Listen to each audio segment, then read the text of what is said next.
Good morning students. आज हम लोग ग्रेजुअली वेरिड फ्लो के कंप्यूटेशन के बारे में पढ़ेंगे। और जो मैंने पिछले क्लास में बताया था कि किस तरह से हम लोग फ़्लो मेजर करते हैं, किस तरह से हम लोग वेलोसिटी मेज़र करते हैं, तो उसके साथ साथ अब हमें अगर मान लो ये पता करना है कि जो एनर्जी सरफेस प्रोफाइल जो मैंने डिस्कस किया था कि वाटर सरफेस प्रोफाइल कैसे वेरी कर रहा है।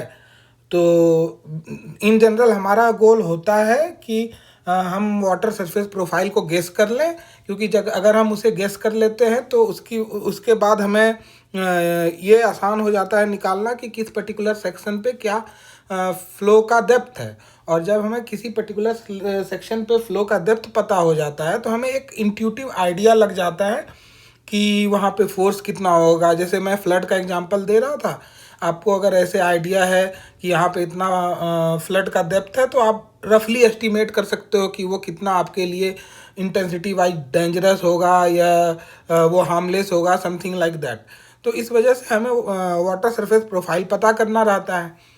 बट कॉन्टिन्यूस जो वाटर सरफेस प्रोफाइल का जो वेरिएशन है वो तो कॉन्टिन्यूस फंक्शन से निकाला जा सकता है।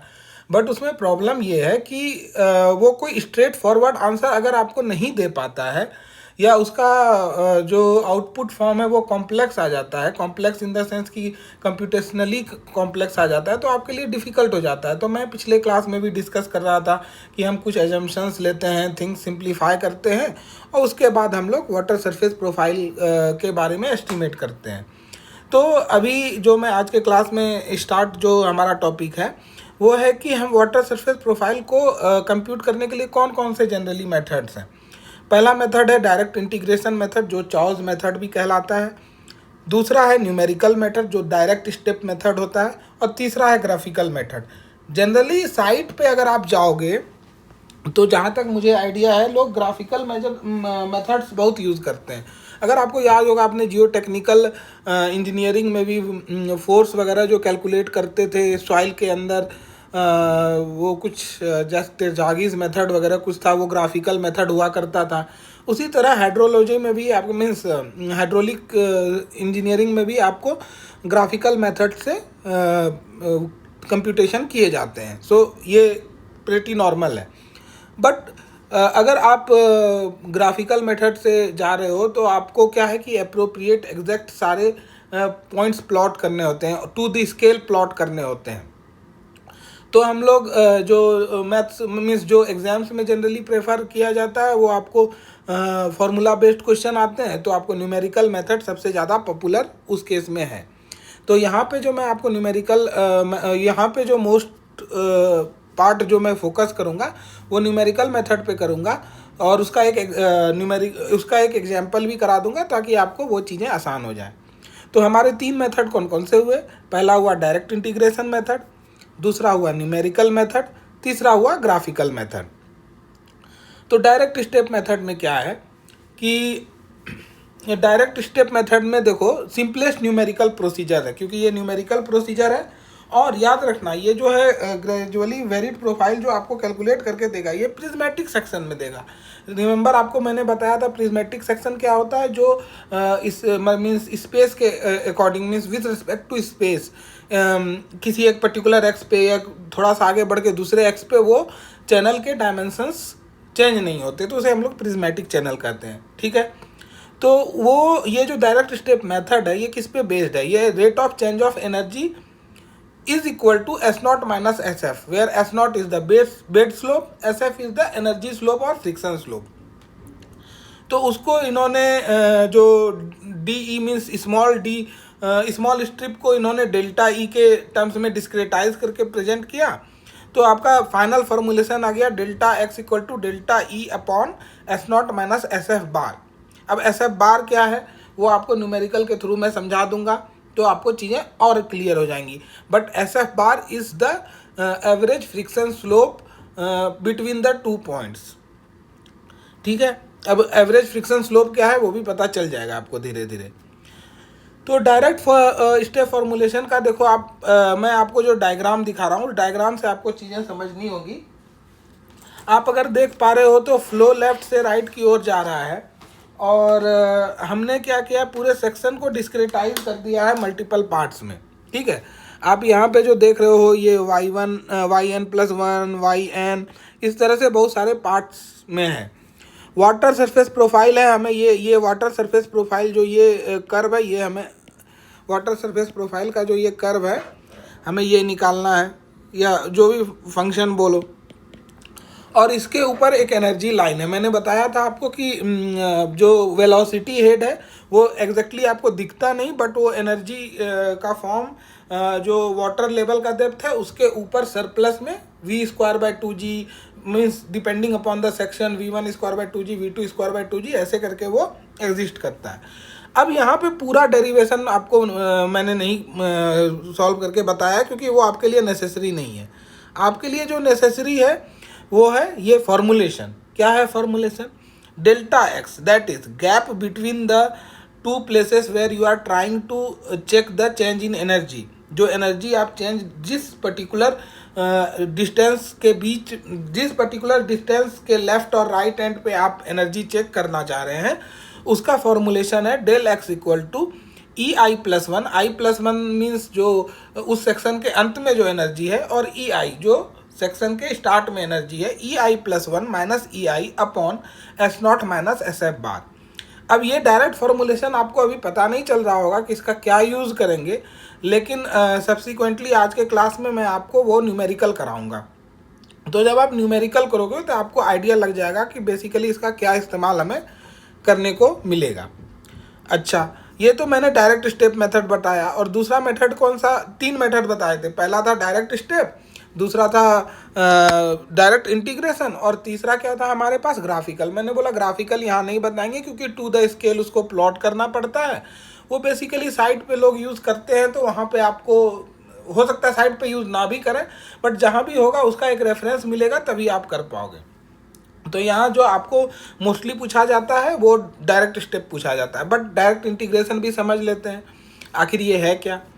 तो ये चॉज मेथड है, ये उस रिसर्चर के नाम पे या उस साइंटिस्ट के नाम पे जिन्होंने ये मेथड्स को इस मेथड को पहली बार प्रपोज किया था। ठीक है, तो क्या है? In this method the dynamic equation of gradually varied flow is integrated directly. तो इसमें आपको याद करो पिछले मेथड में क्या किया था, डायरेक्ट स्टेप में dy/dx को डेल्टा y/del x कर दिया था, मतलब डिस्क्रेटाइज करके काम कर रहे थे। लेकिन ये डिफरेंशियल के रूप में ही एग्जिस्ट करता है चॉज मेथड में। ये बेसिक कैलकुलस से जो आपका फॉर्मूलेशन है वहाँ से ये dx को रीअरेंज करके इंटीग्रेट कर देते हैं। तो ये जो बेसिकली आप मैथ्स में इंटीग्रेशन पढ़ते आ रहे होंगे, स्ट्रिप काट के इंटीग्रेट करके फाइनल चीज़ें आप कैलकुलेट करते होंगे, ये वो वाला मेथड है। तो ये भी आपको इस्तेमाल हो सकता है, लेकिन ये इस्तेमाल अगर ये करना है तो आपको SF जैसे जो भी टर्म है S0 माइनस SF, ये या तो फिक्स्ड वैल्यू होनी चाहिए या इसके फंक्शन जो इसका वेरिएशन है वो आपको एग्जैक्ट पता होना चाहिए। क्योंकि अगर वो फंक्शन आपको पता नहीं है तो आप मान लो किसी पॉइंट्स पे वैल्यू पता है तो आप ये मेथड नहीं लगा सकते। तो जनरली क्या होता है आपके पास, आप देखो, आप जब साइट पे मेजर करने जाओगे कोई भी चीज़, तो एक पर्टिकुलर एक्स पे मेज़र करोगे, फिर किसी दूसरे पर्टिकुलर एक्स पे करोगे। अब उन सारे वैल्यूज से आप फंक्शन पास एक फिटिंग लाइन पास करा के फंक्शन डिटरमाइन कर सकते हो। उस फंक्शन से आप डायरेक्ट इंटीग्रेशन यूज़ कर सकते हो, बट ये मेथड उतना आपको कारगर नहीं होगा जब आपके पास डिस्क्रीटाइज वैल्यू होंगी। तो डिस्क्रीट वैल्यू के केस में आप क्या करोगे, जो मोस्ट ऑफ द केसेस में होता है, आप डायरेक्ट स्टेप यूज़ करोगे। और कैसे यूज़ करेंगे वो हम लोग अभी न्यूमेरिकल के थ्रू देखेंगे। तो ये पिछले क्लास का ये लास्ट पार्ट था जो कवर नहीं हो पाया था। तो ये पिछले क्लास में हमने जैसे देखा था कि फ्लो कॉन्ट्रैक्ट करते हैं, मतलब कॉन्ट्रैक्ट कर देते हैं फ्लो को, क्योंकि हमें क्या डिटरमाइन करना होता है, हमें फ्लो रेट, फ्लो वेलोसिटी, ये सब डिटरमाइन करनी होती है। उसके बाद ये सब डिटरमाइन करने के बाद ये आपको बोला कि किस तरह से वाटर सरफेस प्रोफाइल निकालेंगे। तो वाटर सरफेस प्रोफाइल का आज 3 मेथड हमने देख लिया, जिसमें से एक मेथड जो हम लोग मोस्टली यूज़ करेंगे उसके बारे में लेटर ऑन हम लोग न्यूमेरिकल करेंगे। अच्छा, अब इस मॉड्यूल में ये मॉड्यूल कंप्लीट होता है, जो आपका शायद ये 4th मॉड्यूल है, I do not remember exactly, but जो आपका स्पेसिफिक एनर्जी वाला मॉड्यूल है वो ख़त्म होता है।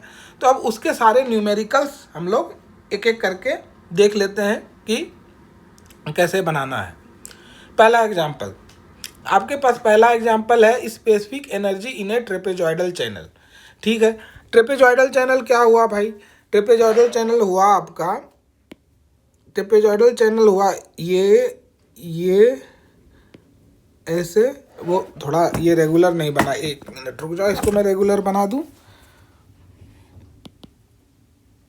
तो ये हो गया, just give me a second.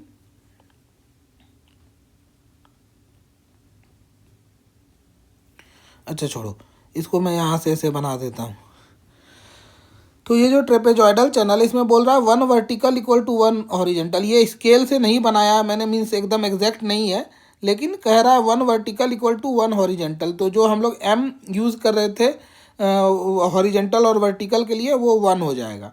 ठीक है, तो अब आप सोचो, ये उतना आप इसके डेरिवेशन पे मत जाओ, नॉर्मली आप इसका एरिया कैलकुलेट करो। नॉर्मली इसका सिर्फ क्रॉस सेक्शन एरिया क्या हो जाएगा, half into sum of parallel sides into height. तो सम ऑफ पैरेलल साइड्स क्या है, बी प्लस ये मान लो ये आपका y है, तो ये y हो गया, क्योंकि 1 वर्टिकल 1 हॉरिजेंटल है। ये y है तो ये y हो गया। तो ऊपर का आपका डेप्थ कितना हो, ऊपर का विड्थ कितना हो गया, b प्लस 2y हो गया, इंटू हाइट क्या है y। तो एरिया क्या हो जाएगा, हाफ इंटू 2 बाहर ले लेते हैं, b plus y into y. तो क्या हो जाएगा, b plus y into y हो जाएगा।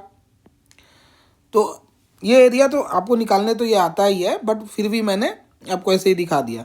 तो हमारे पास क्या है, ट्रेपेजॉइडल चैनल है, बॉटम विड्थ हमें दी हुई है, बॉटम में जो चौड़ाई है वो दिया हुआ है, साइड स्लोप का वेरिएशन वर्टिकल हॉरिजेंटल का कैसे है वो दिया हुआ है, हमें डेप्थ ऑफ फ्लो बता दिया गया है, डेप्थ ऑफ फ्लो 1.5 मीटर है, और डिस्चार्ज की value 15 metre cube per second है। हमें बोला जा रहा है स्पेसिफिक एनर्जी निकालने। तो आपको अगर याद होगा, स्पेसिफिक एनर्जी का फॉर्मूलेशन क्या था हमारे पास, स्पेसिफिक एनर्जी का फॉर्मूलेशन था y plus v square by 2g।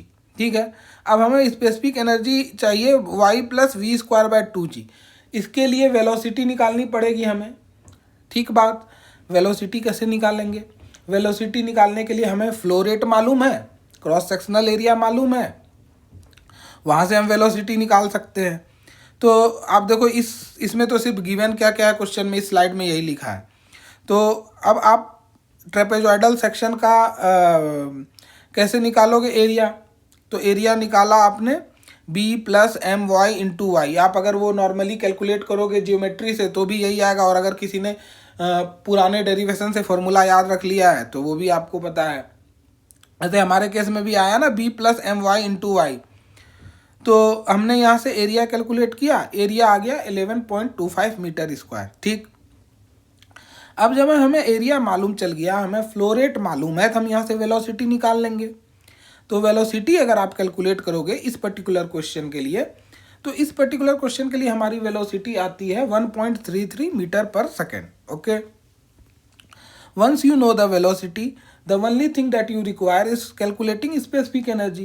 How is the specific energy defined as? It is defined as a summation of water depth plus v square upon 2g, that is velocity head. आपको water depth दिया हुआ है 1.5 metre और velocity है 1.333 whole square by 2 into 9.81, ये आपको velocity head आ जाएगा। और अब जब दोनों को आप सब्सटीट्यूट करके ऐड करोगे तो 1.591 आपका स्पेसिफिक एनर्जी आ जाएगा। तो पहला क्वेश्चन क्या था हमारा, पहला क्वेश्चन ये था, हमें चैनल डायमेंशंस दिए हुए थे, चैनल डायमेंशंस के बाद हमें फ्लो रेट दिया हुआ था, और हमें क्या करना था, स्पेसिफिक एनर्जी निकालनी थी।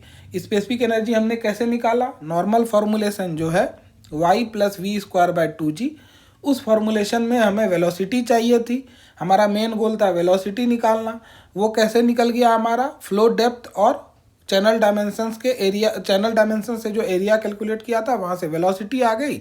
और जब उससे वेलोसिटी हेड और आपको पता चल गया, आपको वाटर डेप्थ पता ही थी, वहाँ से आपने स्पेसिफिक एनर्जी कैलकुलेट कर लिया।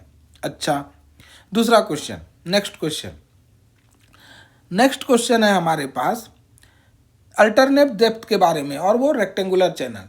अगर आपको पिछले क्लासेस याद होंगे तो मैंने बोला था कि जो भी आपके स्पेसिफिक एनर्जी या स्पेसिफिक फोर्स के रिलेटिव हम लोग कुछ स्टडी करते हैं तो चैनल डायमेंशंस हमें बहुत इंपॉर्टेंट हो जाते हैं। अगर हमें स्टैंडर्ड चैनल डायमेंशन, जैसे रेक्टेंगुलर चैनल एक स्टैंडर्ड चैनल है, इसके रिजल्ट्स मोस्टली लोग याद कर लेते हैं। रिजल्ट्स इसलिए याद कर लेते हैं क्योंकि अगर इसका सिंपल यूसेज, और मोस्टली हर साइड पे लोग प्रयास करते हैं कि रेक्टेंगुलर सेक्शन मिल जाए, स्टैंडर्ड रिजल्ट है, हमें सॉल्व करना आसान होगा। तो रेक्टेंगुलर सेक्शन से related, alternate depth and rectangular section से रिलेटेड हमारा ये क्वेश्चन है। ठीक है, चलो पढ़ते हैं क्वेश्चन है क्या। तो क्वेश्चन कहता है if y1 and y2 are alternate depth in a rectangular channel, अगर y1 और y2 आपके अल्टरनेट डेप्थ हैं रेक्टेंगुलर चैनल में, तो yc equal to this particular value prove करो। दिस सो दैट, हाँ, yc equal to this particular value, yc is critical depth and specific energy भी y1 y2 के terms में आप प्रूव करो। अगर आपको याद हो तो मैंने क्या बोला था, अल्टरनेट डेप्थ किसके साथ इस्तेमाल होता है, जहाँ पे हमारी स्पेसिफिक एनर्जी की बात होती है, मतलब स्पेसिफिक एनर्जी कांस्टेंट होता है, सेम होता है दो अल्टरनेट डेप्थ्स के लिए। ठीक है, तो चलो क्या लिखा है, consider a rectangular channel of with B carrying discharge Q, right, for a given discharge the same specific energy can occur for two depth. ये याद रखना बहुत जरूरी है, इसके बिना आपका क्वेश्चन सॉल्व नहीं होगा। तो हमारा जो सेम स्पेसिफिक एनर्जी के लिए हमारे पास दो डेप्थ एग्जिस्ट करते हैं, जो मैं ऐसे आपको ग्राफ बता रहा था ऐसे, तो यहाँ पे आपके दो डेप्थ एग्जिस्ट कर रहे थे सेम स्पेसिफिक एनर्जी के लिए। तो इसमें क्या है, आपका same specific energy can occur at two depths y1 and y2 call alternate depths. Okay, तो अगर y1 y2 डेप्थ हमें मालूम है और रेक्टेंगुलर क्रॉस सेक्शन मालूम है, तो हम q के टर्म्स में, अगर मान लो डिस्चार्ज भी हमें q दिया हुआ है, तो q के टर्म्स में स्पेसिफिक एनर्जी को रिप्रेजेंट कर सकते हैं कि नहीं, कर सकते हैं। तो कैसे रिप्रेजेंट करेंगे, आप पिछले क्वेश्चन में भी आपने नोटिस किया होगा, हमारे पास y1 तो इजीली पता होता है, हमें मेन जो चैलेंज होता है, चैलेंज मीन्स मेन जो क्वेश्चन का पार्ट कंप्यूटेशन वाला पार्ट होता है, वो होता है वेलोसिटी निकालना। तो velocity equal to Q upon A, और एरिया रेक्टेंगुलर सेक्शन का by1 हो जाएगा, रेक्टेंगुलर सेक्शन है लेंथ इनटू ब्रेथ। वहाँ से आप v²/2g में q के टर्म्स में उसको रिप्रेजेंट कर दो। ये मैं बहुत पिछले 2-3 क्लास से बताते आ रहा हूँ आपको कि ये जो प्रैक्टिस है वेलोसिटी को q के टर्म्स में रिप्रेजेंट करने का, वो इसलिए है क्योंकि जनरली यूज्ड मेजरमेंट क्वांटिटी जो है वो q है, और चैनल क्रॉस सेक्शन अगर हमें मालूम है तो डायरेक्टली हम वैल्यू पुट करके उसमें फास्ट कैलकुलेशन करके जल्दी जल्दी निकाल सकते हैं। क्योंकि हर बार आप हर जगह पे वेलोसिटी कैलकुलेट करते रहो तो एक ही चीज़ बार बार एरिया कैलकुलेट करके वेलोसिटी करोगे, और जब हम चैनल डायमेंशन दिए होते हैं अगर उसके टर्म्स में ही स्पेसिफिक एनर्जी को हम रिप्रेजेंट करते हैं तो हमारे लिए कैलकुलेशन आसान हो जाता है। बहुत ज़्यादा अंतर नहीं है बट इट्स स्टिल समथिंग। तो इस क्वेश्चन में भी अगर आप देखो तो क्वेश्चन में क्या दिया हुआ है, yc को निकालना है y1 y2 के टर्म्स में, एनर्जी को निकालना है y1 y2 के टर्म्स में। तो क्या मैनिपुलेशन किया हमने ये किया कि जो भी आपका वेलोसिटी था वो capital Q that is flow rate के टर्म्स में हमने रिप्रेजेंट किया और चैनल डायमेंशन के टर्म्स में।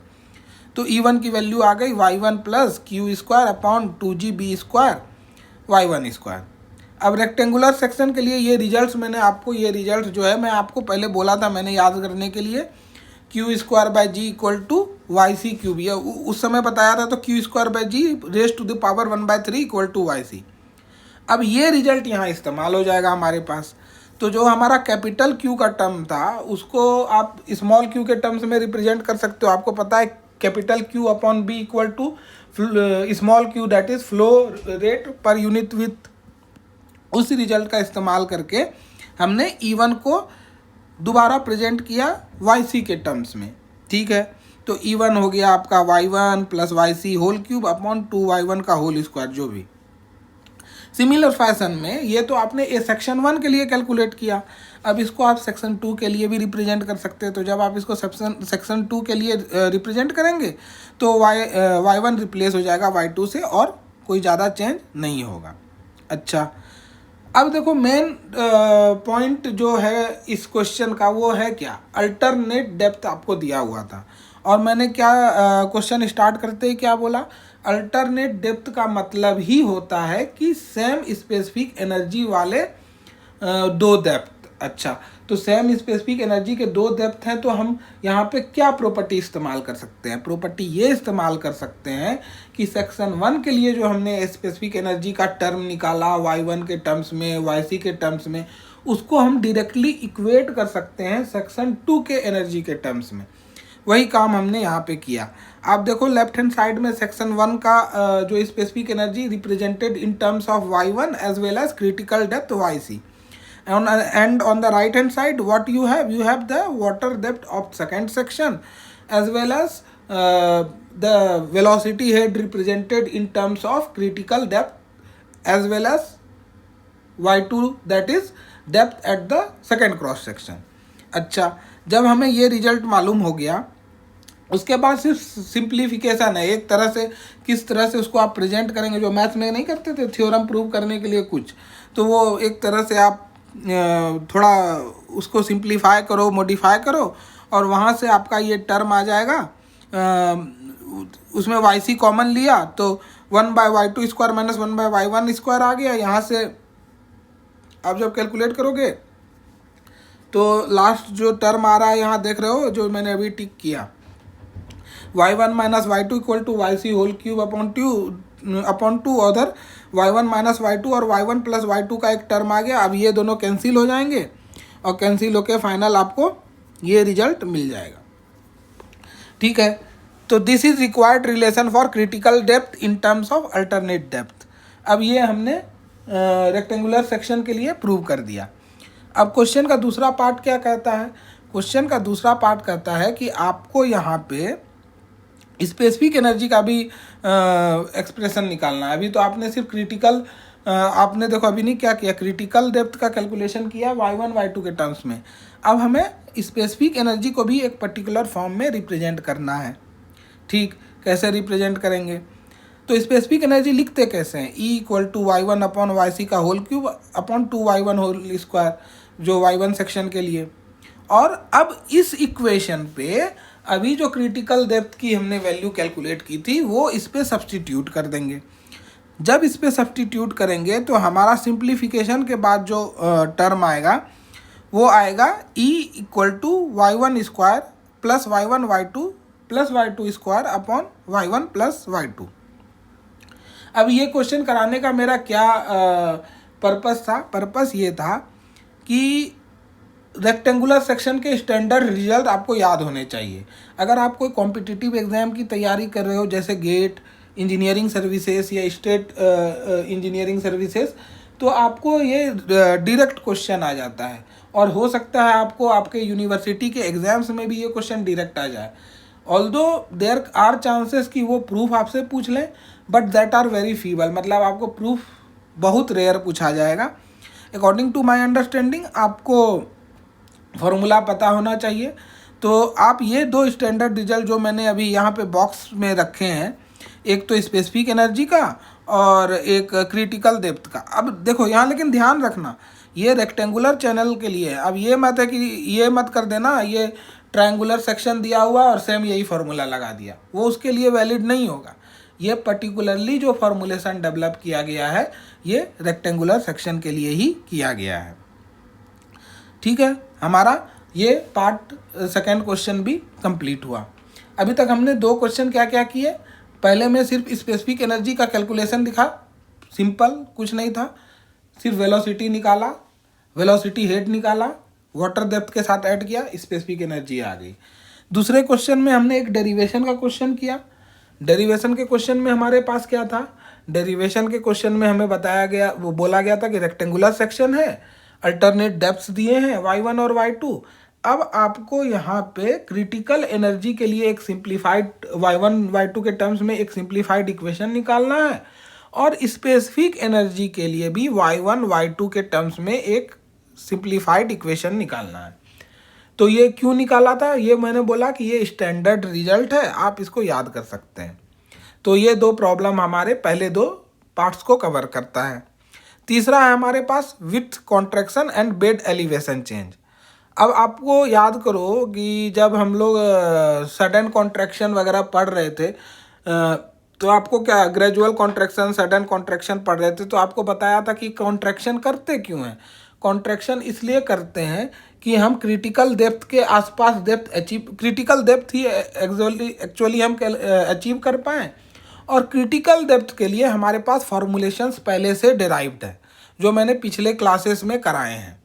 तो अगर आपको क्रिटिकल डेप्थ के लिए फॉर्मुलेशंस पहले से मालूम है, तो आप बस ये सोचते हो कि जब हम कॉन्ट्रैक्शन करें तो इतना कॉन्ट्रैक्ट कर दें कि हमें डायरेक्टली क्रिटिकल डेप्थ पे पहुंच जाएं और वहां से हमें बाकी कैलकुलेशन करना सिंपल हो जाए। आप ऐसे में नॉर्मली आप फ्लो मीटर लगा के कहीं पे भी मेज़र कर सकते हो, लेकिन फ्लो मीटर एक इंस्ट्रूमेंट आपको ज़रूरत पड़ेगी, हमेशा लगा के रखना पड़ेगा।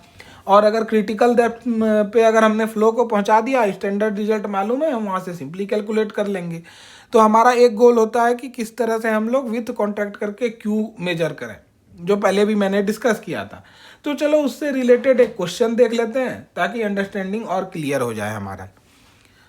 तो क्वेश्चन क्या है हमारे पास, क्वेश्चन कह रहा है a rectangular channel is 3 metre wide and carries a discharge of 15 meter cube per second at a depth of 2 meter. At a certain section, it is proposed to reduce the width to 2 meter and alter the bed elevation by delta z to obtain critical flow. देखो मैंने बोला to obtain critical flow, critical flow आ जाएगा तो हमारे लिए चीज़ें आसान हो जाएगी। At the contracted section without altering the upstream depth, ऊपर में अपस्ट्रीम मतलब जहाँ से पानी आ रहा है उधर कुछ छेड़छाड़ नहीं करना है हमें। जो भी छेड़छाड़ हो रही है वो कॉन्ट्रैक्टेड सेक्शन पे हो रहा है, क्योंकि वहाँ पे हम क्रिटिकल डेप्थ अचीव करेंगे और उस क्रिटिकल डेप्थ के बेसिस पे हम सारे चीज़ों को कैलकुलेट कर लेंगे। अब बोल रहा है कि क्या होगी, इस क्वेश्चन के अनुसार बोला जा रहा है कि 3 मीटर वाइड रेक्टेंगुलर चैनल है, 15 मीटर क्यूब सेकेंड का डिस्चार्ज है और उस अपस्ट्रीम पे वाटर डेप्थ 2 मीटर है। किसी आगे के किसी सेक्शन पे हमें फ्लो विड्थ को रिड्यूस करना है 2 मीटर से, और कुछ बेड एलिवेशन भी आपका चेंज होगा, मतलब बेड का जो हाइट है डेटम से वो थोड़ा चेंज होगा, तो आपका क्रिटिकल फ्लो आ जाएगा उस सेक्शन पे, उसके बेसिस पे बाकी चीज़ें कैलकुलेट होगी। तो अभी आपको डेल्टा जेड इस इक्वेशन में मालूम करना है कि डेल्टा जेड होगा क्या, ताकि क्रिटिकल वेलोसिटी अचीव हो जाए कॉन्ट्रैक्टेड सेक्शन में। तो ध्यान से देखना, लिखा हुआ है हमारे पास क्या क्या, फ्लो विथ दिया हुआ है, फ्लो डेप्थ दिया है, क्यू दिया है। सबसे पहले हम यहाँ पे स्पेसिफिक एनर्जी निकाल लेते हैं। अब कैसे स्पेसिफिक एनर्जी निकाल लेंगे ये मैं बार बार नहीं बोलूँगा, क्योंकि पहले के 2 क्वेश्चंस में ये डिस्कस कर लिया हमने। Specific energy up stream section पे निकाल लिया, जो कि नॉन कॉन्ट्रैक्टेड सेक्शन था। ठीक, अब नॉन कॉन्ट्रैक्टेड सेक्शन पे स्पेसिफिक एनर्जी मालूम हो गई। अब कॉन्ट्रैक्टेड सेक्शन पे भी स्पेसिफिक एनर्जी निकालते हैं। तो बोला है B dash equal to 2 metre. देखो यहाँ पे क्या लिखा है क्वेश्चन में, propose to reduce the width to 2 metre. मैंने अभी क्वेश्चन पढ़ते समय आपको मिस्टेक से ये गलत बता दिया था, वो गलत बताया था, ये बोला था कि 2 मीटर से रिड्यूस करेंगे, नहीं, ये क्वेश्चन में लिखा है reduce the width to 2 metre, मतलब 2 मीटर पे ले जाके पहुँचा देंगे विड्थ को। ठीक है, वो ध्यान से पढ़ना। तो अब बोल रहा है कॉन्ट्रैक्टेड सेक्शन पे क्या है, कॉन्ट्रैक्टेड सेक्शन पे आपको विड्थ 2 मीटर पहुंचानी है। अच्छा, अगर 2 मीटर विड्थ है हमें पता है, तो हम क्रिटिकल डेप्थ निकाल सकते हैं। अब देखो क्रिटिकल डेप्थ का मैंने क्या बोला, रेक्टेंगुलर सेक्शन का हमें पहले से फॉर्मूला याद है, हमें कोई टेंशन ही नहीं है हर बार कैलकुलेट करने की, इसीलिए क्रिटिकल डेप्थ पहुंचाते हैं। ठीक, अब जो क्रिटिकल डेप्थ निकालने का जो फॉर्मूला है वो flow rate per unit width के टर्म में है, बड़े वाले क्यू नहीं, छोटे वाले Q, and small Q equal to capital Q upon B, if you remember correctly that we were discussing before. तो हमें unit discharge at the contracted section per unit width निकाला, तो हमारा आ गया 7.5 metre square per second. Okay, ठीक बात। अब क्यू, अब जब आपको स्मॉल क्यू पता चल गया तो यहाँ से क्रिटिकल डेप्थ आप निकाल लोगे। हमने कैलकुलेट किया, क्रिटिकल डेप्थ की वैल्यू आ गई 1.789 मीटर, राइट।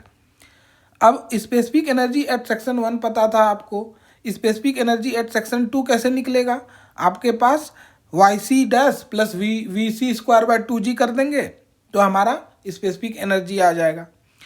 अब देखो यहाँ पे एक टर्म बहुत इंपॉर्टेंट है समझना, क्या था कि अप स्ट्रीम में हमारी एनर्जी थी ई, ठीक है, और यही एनर्जी में स्पेसिफिक एनर्जी क्या बताया था मैंने आपको कि डेटम को अगर हम इग्नोर कर दें, मीन्स डेटम को हम दोनों सेक्शंस के लिए सिमिलर मान लें, तो सिर्फ वाटर डेप्थ और वेलोसिटी हेड की वजह से जो एनर्जी आता है वो स्पेसिफिक एनर्जी है। तो इस क्वेश्चन में जो आपका स्पेसिफिक एनर्जी था अपस्ट्रीम सेक्शन पे, नॉन कॉन्ट्रैक्टेड सेक्शन पे, वो किस तरह से कॉन्ट्रैक्टेड सेक्शन से बराबर है। इसलिए कैसे बराबर कर सकते हैं, अब देखो कैसे बराबर कर सकते हैं। पहले स्पेसिफिक एनर्जी हमारी कुछ पर्टिकुलर वैल्यू थी, वही स्पेसिफिक एनर्जी मॉडिफाई हुई। क्या मॉडिफिकेशन हुआ? कुछ बेड हमारा कुछ जेड से एलिवेट हुआ और कुछ वेलोसिटी में चेंज आया, कुछ वाटर डेप्थ में चेंज आया, लेकिन हमारा यहाँ कोई एक्सटर्नल फोर्स हमने एज्यूम नहीं किया है, हम कोई फ्रिक्शन की बात नहीं कर रहे हैं, हम कोई वाटर के टर्बुलेंस की वजह से एनर्जी लॉस नहीं बोल रहे हैं, हमने ऐसा कुछ नहीं बोला। हमने बस इसको आइडियल केस माना है। आइडियल केस माना है तो इसका मतलब जो अपस्ट्रीम में आपकी स्पेसिफिक एनर्जी है वो स्पेसिफिक एनर्जी आपकी डाउन स्ट्रीम सेक्शन पे होनी चाहिए। तो स्पेसिफिक एनर्जी क्या होता था, डेटम को अगर हम छोड़ दें, दोनों का डेटम अगर बराबर मान लें सेक्शन 1 और सेक्शन 2 का, तो उसके बाद बराबर नहीं मान लें, मीन्स डेटम को हम पिक्चर से हटा दें, सिर्फ energy due to water depth और फ्लो वेलोसिटी हेड के टर्म्स में बात करें, तो हमारा जो अप स्ट्रीम में था वो वाई स्ट्रीम से डाउन स्ट्रीम से बराबर होना चाहिए। लेकिन आप यहाँ आप नोटिस कर रहे होगे कि डेल्टा जेड का टर्म है, जबकि स्पेसिफिक एनर्जी यहाँ पे Y C dash plus V C square by 2g होनी चाहिए। तो हमारा ओवरऑल एनर्जी कंजर्व रहता है पूरे, क्योंकि कोई भी स्पेसिफिक एनर्जी भी जो हमने डिराइव किया था उसमें क्या बोला था, स्पेसिफिक एनर्जी डिराइव करते समय ये बोला था कि जो डेरिवेशन का मेन पॉइंट है एनर्जी इज कंजर्व्ड, ठीक है। अब यहाँ पे जब दोनों सेक्शन में, अगर मान लो दोनों सेक्शन में कुछ चेंज नहीं हो रहा होता तो सिर्फ हम वाई सी और वी सी के टर्म्स, मीन्स y1 v1 और y2 v2 के टर्म्स में डील कर सकते थे। लेकिन यहाँ पे बेड का जो है पोजीशन चेंज हो रहा है, पोजीशन चेंज होने की वजह से फ्लो डेप्थ चेंज हो रहा है और वो क्रिटिकल डेप्थ पे पहुँच रहा है। तो इसलिए जो अपस्ट्रीम पे स्पेसिफिक एनर्जी है वो किसके बराबर हो जाएगी, डाउन स्ट्रीम पे डेल्टा जेड प्लस जो Y C dash plus V C square by 2g है, ठीक। अब ये दोनों जब बराबर हो जाएगा तो इसी इक्वेशन से हमारा डेल्टा जेड की वैल्यू बाहर आएगी। अच्छा, और हमने क्रिटिकल डेप्थ पहले निकाल लिया है, क्रिटिकल डेप्थ 1.789 मीटर है। अब क्रिटिकल डेप्थ की मदद से हम लोग क्रिटिकल वेलोसिटी कैलकुलेट करेंगे। क्रिटिकल वेलोसिटी क्या हो जाएगी, Q upon B1 B dash Y C dash. अच्छा, आप बोलोगे ये कैसे हो गया, डेप्थ चेंज हुआ लेकिन चैनल का क्रॉस सेक्शन चेंज नहीं हुआ, फ्लो डेप्थ चेंज हुआ लेकिन चैनल अभी भी क्रॉस सेक्शन चेंज नहीं हुआ, मीन्स रेक्टेंगुलर से रेक्टेंगुलर हो गया। विथ चेंज हो सकती है, डेप्थ चेंज हो सकता है, बट रेक्टेंगुलर पहले था, बाद में भी रेक्टेंगुलर है। इसीलिए वो फॉर्मूला जो है आपका एरिया का बी वाई सी हो जाएगा, B into Y C dash, ठीक बात। अब हमें B into Y C dash से वी सी का टर्म आ गया, हमने उसको इक्वेशन में पुट कर दिया। तो जब फाइनल हम लोग पुट करेंगे, पूरा सब्सटीट्यूट करेंगे वैल्यू, तो क्या आ गया 2.319 जो आपके अप स्ट्रीम में एनर्जी थी, equal to delta Z plus Y C की वैल्यू 1.789 और जो क्यू वाला टर्म था उससे हमने एग्जैक्ट वैल्यूज पुट कर दी। मैं कैलकुलेशन में नहीं जा रहा, कैलकुलेशन आप खुद से देखोगे। तो अगर आप इसको सॉल्व करोगे तो आपके डेल्टा जेड की वैल्यू आती है -0.366 मीटर। अब माइनस का मतलब क्या है, माइनस का मतलब है जैसे हम लोग मान रहे थे डेल्टा जेड, आप नॉर्मल जो क्वेश्चन अभी जितना भी हमने बनाया उसमें क्या बोला कि भाई अगर ये यहाँ बेस लाइन है तो बेस लाइन से ऊपर पॉजिटिव और बेस लाइन से नीचे, ये नॉर्मल कन्वेंशन है। मीन्स ये तो आप normally until anything specified in particular आप यही यूज़ करते हो। तो डेल्टा जेड की वैल्यू 0.366 माइनस में आने का मतलब है कि चैनल बेड हमें लोअर करना पड़ेगा। मतलब जो चैनल बेड मान लो पहले 10 मीटर पे अगर था तो उसको 10 माइनस 0.366 करना पड़ेगा। वो 0 मीटर पे था तो माइनस 0.366 पे हमें करना पड़ेगा, और तब हम कॉन्ट्रैक्टेड सेक्शन पे क्रिटिकल फ्लो ऑब्टेन कर लेंगे। और क्रिटिकल फ्लो जब हम वहाँ ऑब्टेन कर लेंगे तो हमारे पास सारे कैलकुलेशन वहाँ से हो जाएंगे। ये हो गया आपका तीसरा क्वेश्चन। तो देखो पैटर्न पढ़ो क्वेश्चन का कैसे किया है, क्योंकि इससे आपकी अंडरस्टैंडिंग बनेगी। पहले हमने स्पेसिफिक एनर्जी कैलकुलेट किया पहले क्वेश्चन में, दूसरे में हमने कैलकुलेट किया कि रेक्टेंगुलर सेक्शन के लिए स्टैंडर्ड रिजल्ट्स क्या होते हैं, और तीसरे क्वेश्चन में हमने ये देखा कि जब हम फ्लो कॉन्ट्रैक्ट करा के मेजरमेंट एक्चुअली करते हैं तो उसमें मेजर कैसे करते हैं। तो उसके एप्लीकेशन के बेसिस पे आपको ये तीसरा क्वेश्चन कराया गया।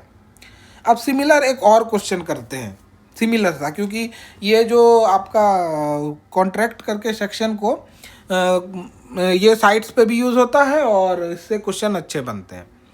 तो चौथा प्रॉब्लम है, इस क्वेश्चन में मैं आपको बहुत ज़्यादा डिटेल में नहीं जाऊंगा, मैं इसे पार्शियली समझाऊंगा क्योंकि ये पिछले क्वेश्चन से सिमिलर है और आप इसको अपने अंडरस्टैंडिंग से सॉल्व करने का प्रयास करोगे, बट आपको इनफ अंडरस्टैंडिंग दे दी जाएगी that you can go and try this question. Okay, problem कहता है a 3.6 metre wide rectangular channel carries water to a depth of 1.8 metre, 1.8 metre water depth है। In order to measure the discharge, देखो फिर बोला ना, in order to measure the discharge, मतलब हमारा and गोल क्या है, डिस्चार्ज का मेजरमेंट है। द चैनल विथ, चैनल की चौड़ाई इज रिड्यूस्ड टू 2.4 मीटर। देखो इज रिड्यूस्ड टू, बाय रहता, अगर रिड्यूस्ड बाय 2.4 होता है इसका मतलब 2.4 मीटर से घटाया, लेकिन रिड्यूस्ड टू 2.4 मीटर मतलब घटा के 2.4 पे पहुंचा दिया। ये दिमाग में रखना बहुत ज़रूरी है। तो channel with is reduce to 2.4 metre and a hump of 0.3 metre is provided in the bottom. Hump means थोड़ा सा ऊंचाई कर दिया बेड एलिवेशन को, जैसे पिछले केस में बेड एलिवेशन नीचे करना पड़ा था 0.366 मीटर से, तो इस क्वेश्चन में बोल रहा है कि जो कॉन्ट्रैक्टेड सेक्शन पे हम्प प्रोवाइड किया है। हम्प मीन्स बेड को थोड़ा सा एलिवेट कर दिया है, ठीक, is provided at the bottom, ठीक बात। उसके बाद बोल रहा है at the contracted section the discharge of water surface drops by 0.15 metre. Means कि आपका जो कॉन्ट्रैक्टेड सेक्शन पे वाटर डेप्थ है वो रिड्यूस्ड बाय 0.15 है, मीन्स 0.15 से रिड्यूस हुआ। रिड्यूस टू और रिड्यूस बाय मतलब अंतर है, ये दिमाग रखना। तो discharge of water surface drops by 0.15 means 0.15 घट गया। एज्यूम नो लॉस, बिना, ये तो इनहेरेंट होना चाहिए क्योंकि अगर लॉस होगा तो एनर्जी का टर्म आने लगेगा, हमें टोटल एनर्जी निकालनी पड़ेगी। लेकिन नो लॉस का मतलब है कि जो स्पेसिफिक एनर्जी पहले सेक्शन पे थी वही यूटिलाइज होके हम्प में गया, या उसी की वजह से क्रिटिकल वेलोसिटी पे पहुंचा फ्लो, और वेलोसिटी क्रिटिकल डेप्थ वहाँ से पहुंचा। तो इसलिए एज्यूम नो लॉस हमारे लिए इम्पॉर्टेंट है। और क्वेश्चन में क्या है, हमें डिटरमाइन करना है डिस्चार्ज, जो मोस्टली गोल होता है मोस्ट ऑफ द केसेस का, इसीलिए हम कॉन्ट्रैक्शन प्रोवाइड करते हैं। तो देखो मैंने इसका डायग्राम बनाया है।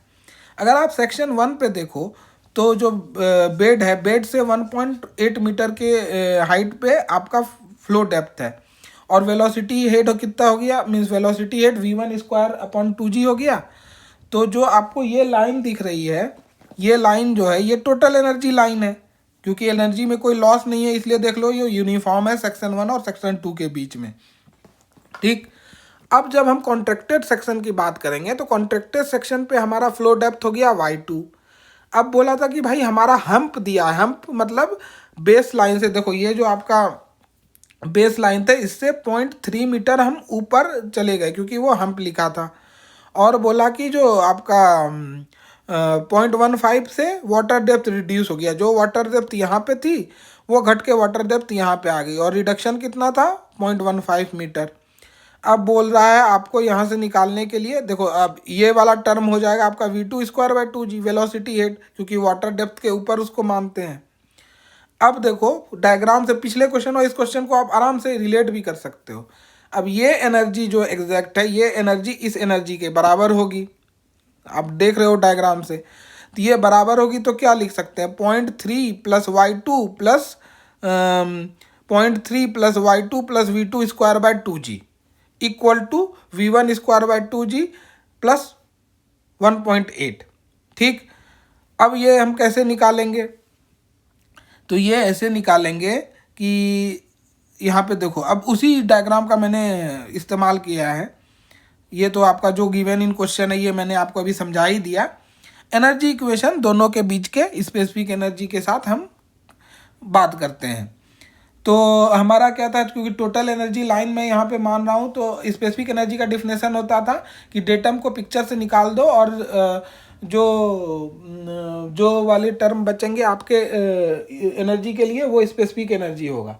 तो हम इस केस में डेटम को मान लो दोनों साइड से अगर कैंसिल कर देंगे तो specific energy equation is equal to directly same as the total energy equation. इसलिए हमने यहाँ पे नो लॉस ऑफ एनर्जी में दोनों टर्म को specific energy at left section is equal to whatever remains in terms of delta Z और Y C और v2/2g is equated accordingly.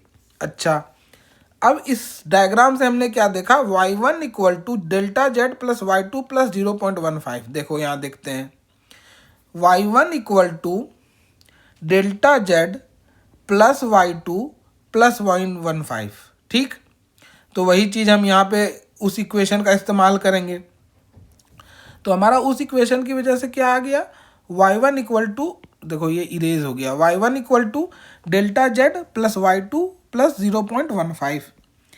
अब हमारा एनर्जी इक्वेशन क्या कहता है, इस एनर्जी इक्वेशन पे फोकस करो, v1²/2g, ये दोनों v1²/2g v2²/2g को मैंने ब्राउन पेन से मार्क कर दिया।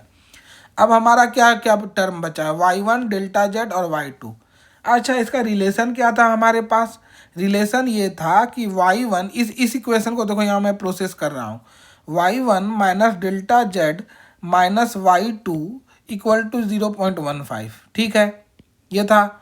और मेन इक्वेशन में भी ये चीज़ देखो आप रीअरेंज करके ला सकते हो, लाओगे जब तो y1 minus delta Z minus y2 plus v1²/2g equal to v2²/2g, यही इस्तेमाल यहाँ हुआ है। v1²/2g के साथ ये वाला पूरा टर्म एडेड है, उस पूरे टर्म की वैल्यू 0.15 है, तो वो 0.15 डाल दिया और राइट हैंड साइड आपका v2²/2g हो गया। सेक्शन 1 सेक्शन 2 के लिए वेलोसिटी कैलकुलेट करो, दोनों रेक्टेंगुलर चैनल सेक्शन है, आप आराम से कैलकुलेट कर सकते हो। आप उसको कैलकुलेट करो और उसके बाद आप जब उसको कैलकुलेट करोगे तो आपकी वो टर्म को पूरा सॉल्व करके Q की वैल्यू 6.418 आएगी। सॉल्यूशन खुद से करो, try this in by yourself, then only you will understand what is the logic behind connecting total energy, specific energy, and why are these equal, what hump means, what is the reason behind selecting critical velocity as well as critical depth for the measurement of flow rate at the contracted section। तो यहाँ से Q की value जो हमने calculate की वो 6.418 metre cube per second आ गया, इसको हमने 6.42 राउंड ऑफ करके लिख दिया। अच्छा, ये आपका हो गया स्पेसिफिक एनर्जी से रिलेटेड। अब जो सरफेस फ्लो प्रोफाइल थी उससे रिलेटेड कुछ क्वेश्चन करते हैं। तो क्वेश्चन है, a rectangular channel with bottom width b equal to 4 metre and bed slope equal to s0 equal to 0.0008 carries a discharge of Q 1.5 metre cube per second, gradually varied flow है और depth certain location पे depth है आपका 0.3 metre, Manning's coefficient दिया है, आपको बोल रहा है type of gradually varied profile निकालो। अच्छा, कैसे प्रोसीड करेंगे, क्या क्या दिया है पहले ये देख लेते हैं। हमें S0 की वैल्यू दी है, हमें Q की वैल्यू दी हुई है, N की वैल्यू दी हुई है, B की वैल्यू दी हुई है। यहाँ से हम क्या क्या कैलकुलेट कर सकते हैं, यहाँ से हम कैलकुलेट कर सकते हैं एरिया की वैल्यू कैलकुलेट कर सकते हैं, पेरीमीटर की वैल्यू कैलकुलेट कर सकते हैं, हाइड्रोलिक रेडियस आ जाएगा। और सिंस हमारे पास मैनिंग्स कोएफिशिएंट मालूम है, तो मैनिंग्स कोएफिशिएंट की मदद से हाइड्रोलिक रेडियस और मैनिंग्स कोएफिशिएंट की मदद से वेलोसिटी कैलकुलेट कर लेंगे। तो चलो हमने ये सब्सटीट्यूट किया, Q equal to 1/n A into R to the power 2/3 S0 to the power half. यहाँ पे एक ही चीज़ हमें मालूम नहीं थी, क्या मालूम नहीं थी, y। और हमने यहाँ नॉर्मल, देखो जब आपको ऐसा नहीं बोला गया हो स्पेसिफिकली कि यहाँ पे आपको देखो क्या बोला गया है, हाँ आपको जो ये चैनल डायमेंशन और वैल्यूज़ दिए हुए हैं उसकी मदद से आप नॉर्मल डेप्थ निकाल रहे हो। नॉर्मल डेप्थ यूनिफॉर्म फ्लो के केस में होता है। यूनिफॉर्म फ्लो का केस जब सब आइडियलाइज्ड हो, तो आपका वहाँ से वेलोसिटी के साथ अगर एरिया मल्टीप्लाई करोगे तो वो आपको क्यू की वैल्यू देगा। तो जो इस इक्वेशन से सब्सटीट्यूट करके आप वाई की वैल्यू निकालोगे वो एक्चुअली नॉर्मल डेप्थ होगा, ठीक है। और ऐसे भी अगर क्वेश्चन में आपको ये ना दिया, इस क्वेश्चन में तो दिया है कि y की वैल्यू 0.3 है, अच्छा अगले क्वेश्चन में वो देख लेंगे, that is better to discuss there. इस क्वेश्चन में आपको y की वैल्यू दी है और बोल रहा है, और चैनल डायमेंशन वगैरह दे के बोल रहा है कि सरफेस प्रोफाइल गेस करो। तो सरफेस प्रोफाइल निकालने के लिए हमें नॉर्मल डेप्थ चाहिए, क्रिटिकल डेप्थ चाहिए, तभी तो जानोगे। क्योंकि अगर आपको याद हो तो मैं हर बार बता रहा था कि नॉर्मल डेप्थ, क्रिटिकल डेप्थ अपने पोजीशन चेंज कर सकते हैं, बट फिर भी 3 रीजन बनेंगे। किसी किसी केस में दूसरा रीजन एग्जिस्ट नहीं करता था, किसी केस में पहला रीजन एग्जिस्ट नहीं करता था। लेकिन वो सब कौन सा सेक्शन एग्जिस्ट करेगा, कौन सा रीजन एग्जिस्ट करेगा, कौन सा रीजन एग्जिस्ट नहीं करेगा, इसके लिए आपको 2 चीज़ निकालना पड़ेगा। वो 2 चीज़ क्या था, एक था क्रिटिकल डेप्थ और एक था नॉर्मल डेप्थ। तो पहले हम इस क्वेश्चन में नॉर्मल डेप्थ कैलकुलेट करना है। तो नॉर्मल डेप्थ कैलकुलेट करने के लिए Q equal to 1/n AR to the power 2/3 S0 to the power half, इसके वैल्यू को Q के 1.5 से इक्वेट किया, वहाँ से नॉर्मल डेप्थ हमने कैलकुलेट किया। नॉर्मल डेप्थ कैलकुलेट करके आया 0.426, ठीक। अब देखो, अब आपने नॉर्मल डेप्थ कैलकुलेट किया, अगला पार्ट क्या है, आपको क्रिटिकल डेप्थ चाहिए। देखो कितना इंपॉर्टेंट रिलेशन है रेक्टेंगुलर चैनल का क्रिटिकल डेप्थ से। आप हर जगह देखो 3 के या 4 क्वेश्चन में हमने डायरेक्ट फॉर्मूला यूज़ किया है। तो इसीलिए स्टैंडर्ड रिजल्ट आपको याद करना कितना इंपॉर्टेंट है, आप ये समझो। अगर आपको ये अभी फॉर्मूला याद नहीं होता तो हर बार आप फ्रॉड नंबर से डिराइव करते, सब कुछ करते। That is why it's very easy to remember these formulas and that you can use it later on while performing calculation for different problems। तो यहाँ पे हमने क्रिटिकल डेप्थ फॉर जो रेक्टेंगुलर चैनल का था वो Q² raise to the power of 1/3, तो वहाँ से हमने YC की वैल्यू निकाल ली। YC की वैल्यू आई 0.23 मीटर। अब देखो क्वेश्चन में क्या था, YN आया आपका 0.426 जो अभी आपने कैलकुलेट किया, YC आपने कैलकुलेट किया 0.243। अब देखो, अब इसको अगर ड्रॉ करोगे तो ये मान लो यहाँ 0 माना, इसको 0 माना, तो YN कितना है 0.426, YN हो गया 0.426, YC क्या हो गया, YC हो गया 0.243। अब देखो जब हम CDL, ये हो गया आपका क्या, ये NDL हो गया और ये CDL हो गया, कि कितने रीजन बने, रीजन बने आपके रीजन 1, रीजन 2, रीजन 3, ठीक है। इसी तरह रीजन हमने पहले बनाया था। और हमारा जो वाटर फ्लो का डेप्थ है वो है 0.3 मीटर। 0.3 कहाँ लाई करेगा, 0.243 से ऊपर और 0.426 से नीचे। मतलब ये किस रीजन में लाई कर रहा है, सेकेंड रीजन में लाई कर रहा है। तो प्रोफाइल कौन सा बनेगा, M2 प्रोफाइल।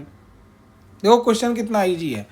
पूरे क्वेश्चन में आपको 2 ही चीज़ कैलकुलेट करनी थी, एक YN की वैल्यू, नॉर्मल डेप्थ की वैल्यू, एक क्रिटिकल डेप्थ की वैल्यू, और उसके बेसिस से हम लोग रीजन डिसाइड कर लेते हैं, कौन सा रीजन 1 है, कौन सा रीजन 2 है, कौन सा रीजन 3 है, और फिर कंपेयर करते हैं कि जो एक्चुअल वाटर फ्लो डेप्थ है वो क्या है।